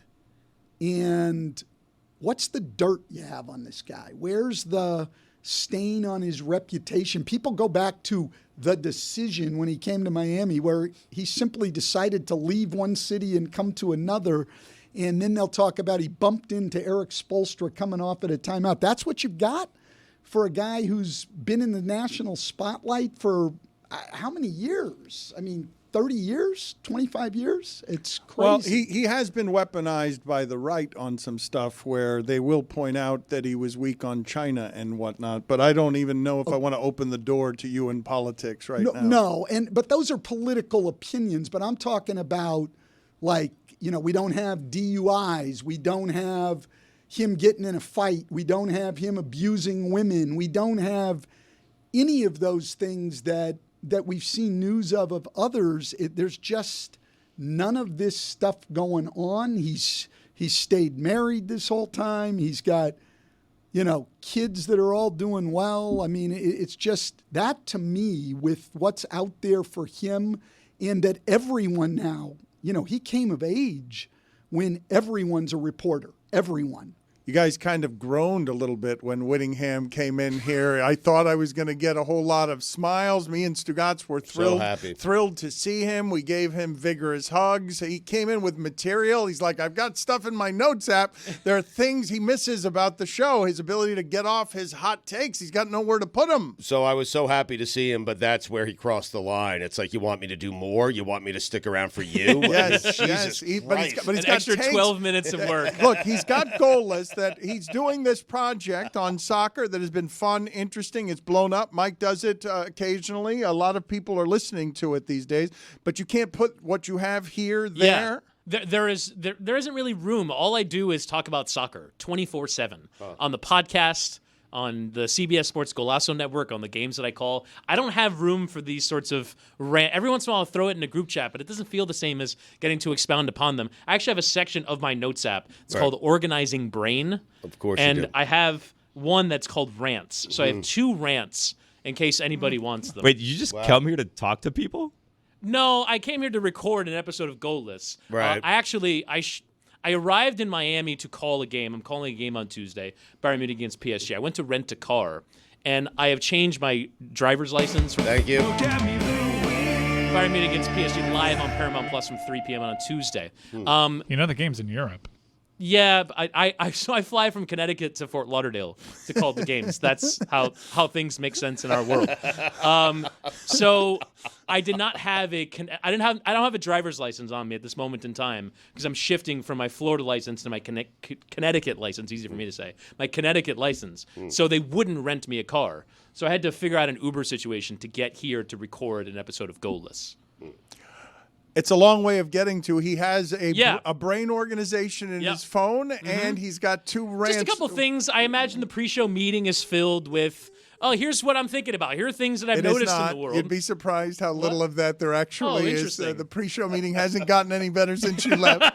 It's gotten shorter. It's How did you think you were going to rent a car without a license? First off, white privilege. Well, to be fair, so I have my passport on me, but I don't have my driver's license. I thought some other form of identification. I thought a receipt that I had that showed I got this driver's license that's yet to arrive. But you're driving a car that's not yours. You don't show a receipt. He was hoping they were a little looser. Honestly, that basically all government systems failing would allow the DMV to let him skate on the fact I clearly drive and am a responsible look at me. What I thought was going to happen was Avis Preferred was just going to give me a QR code, which is generally what happens. You get a QR code, you scan the QR code, and then you go. Probably for the better, though, that I didn't end up driving. So I have to Uber everywhere while I'm here. You were trying to cheat the system, huh? A little bit, Not cheat the system. Witty. Yeah, probably cheat the system. If he walks into the DMV, aren't you assuming just based on looking at him that he's responsible? Yes. That he probably has his affairs in order just generally? I had a folder, which ironically is a Florida Panthers folder that I still have that was like a gift from when I worked in radio like 5 years ago with like basically all of my documents. And I keep it on my person at all times. I have a Canadian work permit on my person at all times. There's not a person that I could imagine being more stressed about driving around without a license, even just to go to like the grocery store, than you. 10-2, 5 above the speed limit the entire time. I would be terrified to drive around. You might turn yourself in. Just go straight to. I'd like to citizens arrest myself, officer. Go from I'd like to Avis. report a Go crime. from Avis to the police station. That'd be amazing. I'm picturing him, Kevin Spacey in 7, falling in the middle of the floor in the police precinct. Tis I, the one who drives without a license. And this is the manager at the rental car place that allowed me to do this. Take my manifesto inside the Florida Panther binder. Yes. A conscience of guilt driving for 3 minutes straight to the police station to confess. Also, on my way over here, rolling stop. Felt bad about it. Didn't come to a complete stop. I did not honor the left turn arrow. I apologize. So you have a bit to do? Or? What is I've the got subject two. I've got matter? two. That's not a bit. Okay. He's got subject matter. Yeah, I've got two things. He's got opinions. No, I've got 2 things. Okay, wow. One is, has anyone gone to a bathroom and waved the motion sensor soap dispenser and gotten soap out of it? It never works. There's 10 at my job up at CBS in our building. None of them have soap in it. Every time I go to an airport, they have the motion sensor hand thing. None of them have soap in it. What happened? Was the button a bad system? The button of soap, where it dislodges and you get a little bit. Was that a bad system? The motion sensor thing flatly doesn't work. It's been a failed experiment. We need to go back to the button. We need to go back to a bottle. We need to go back to something. Motion sensor has not worked for years. You flew It's a down to dreadful Florida system. for this? I'm with him. Honestly, Great take. How many Weird waves? Seinfeld bit here. How many Change the waves batteries. until you punt on it? I'm with him on this. well, and it makes a little noise. All of a sudden, I'm like reaching and for nothing other happens. soap ones. I'm right. like going a couple I'm like, down. I'm getting like, the entire sink wet from left to right. It until only you get to works- the last one. None of them have soap. They only work when the guy next to you comes up and gets it perfectly. And you're like, oh, you know the perfect rotation of hands to do this. And they got away from the buttons because, well, you don't want the bacteria there, but you're washing your hands after. You got the wash that's happening post button push. And we've got the motion sensor water thing nailed down. It's a great system, but the soap, dreadful. we have a motion sensor garbage here. Unnecessary. You know what And works? it doesn't work. The It foot doesn't thing. work. You know what? I tried to You know what throw was some plenty? garbage away and it didn't open. You know what was plenty for me? The foot thing. I push the foot thing Oh, down, the it foot- pops up. the That's foot all I thing's need. great. I don't need a hand. You All need of a an sudden, evolution on this the is me foot. every 10 minutes for the garbage. You all sound old. I'm always touching the button. And you want to talk about bacteria. Yep, I touch that button all the time. So then did I. Then I have to go wash my hands and the soap doesn't work. Now where am I at? Witty's right about We're an everything unclean. he's saying. We're an unclean. Well, I also think this is just Miami and the service industry in general. I feel like other cities are better at this than we are. I'm a Connecticut resident now. I will have you know, Dan, and no better. No better up in Connecticut. It's no better. It's a dreadful system. The soap thing is a failed experiment. Dan, I've seen this, and you're gonna like this. I've seen that some of those like hand sensors are racist. Like they can pick up on the race of your hand, and then they sometimes work and sometimes don't. Huh. Why would you think that I would like that? Just a deep dive. Well, it's I know race. you're well read. You like to look into some Billy, of these things. you were on, not Dan. I would like that. Oh, Jeremy would like that. What is your second rant, Whittingham? My second rant. I'm a big high noon guy. I'm surprised there wasn't a place for that one on Goalless. So I'm a big high noon guy, and I Breaking feel down all like the goals. Checks out. we can all agree that the best high noon flavor is watermelon, right? By far the best high noon flavor. You can't find it. Anytime you go to a liquor store, anytime you go to a pub, they don't have high noon. And here's what I've asked questions. Right. I've gone into the bars and been like, hey, where's the watermelon? Why do you have lime, lemon, black cherry, pineapple, all the other flavors of high noon, except for the best one? The one is very clearly the best-selling version of this product that you have. Why wouldn't you want it stocked? And apparently, what I've been told is that high noon gets distributed in variety packs. And so watermelon is the best-selling, but they saddle it with the worst-selling flavors of high noon. To drive sales. Right. Mango. For the bad flavors. Right. For me, it would be black cherry. It tastes like cough medicine. But they saddle it with the worst flavors. And so bars don't want watermelon because they got to take all the other that comes with it. And here's what I'm saying to the great people of High Noon who make a wonderful product. Just let watermelon thrive. As a matter of fact, stop making other flavors because watermelon is the only one that people seem to like. Don't staple it onto the bad ones, especially. I want to be able to, and I'm telling you, I go around all of Stamford, Connecticut. Do you have high noon watermelon? Please, sir. I'm a man in a desert crawling on his hands and knees looking for some water. Let me get that hard stuff. And I just want me a double. I just want some high noon watermelon at a bar. There's probably 10 bars near me. 8 of them don't have it. They have high noon, but they don't have watermelon. Guys, if it's this good selling, that's right. Just make more of the it. product that everyone likes and stop saddling it with Sir, this is an Olive Garden. Please leave. Isn't that Portnoy's drink? Isn't High Noon? Yes. What yes. is it? Yes, it's most certainly not Miller Lights.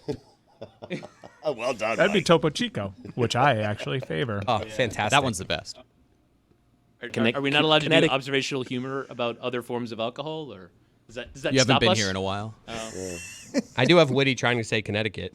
Let's see what we've got there. Connecticut. Wow. Yes. Connecticut. Yes, we That's missed gonna a stay with you, polished huh? professional broadcaster. Welcome back. I mean, I woke up at 3 a.m. for a flight this morning, but Crank it up the is excuse still machine. going to be terrible. Wow. Connecticut. You guys have never mispronounced a word. Witty, I have been meaning to ask me. you. I have been meaning to ask you. How do you say good words but get Dan to like you? Not be so aggressive with them. Dan likes him? Fair.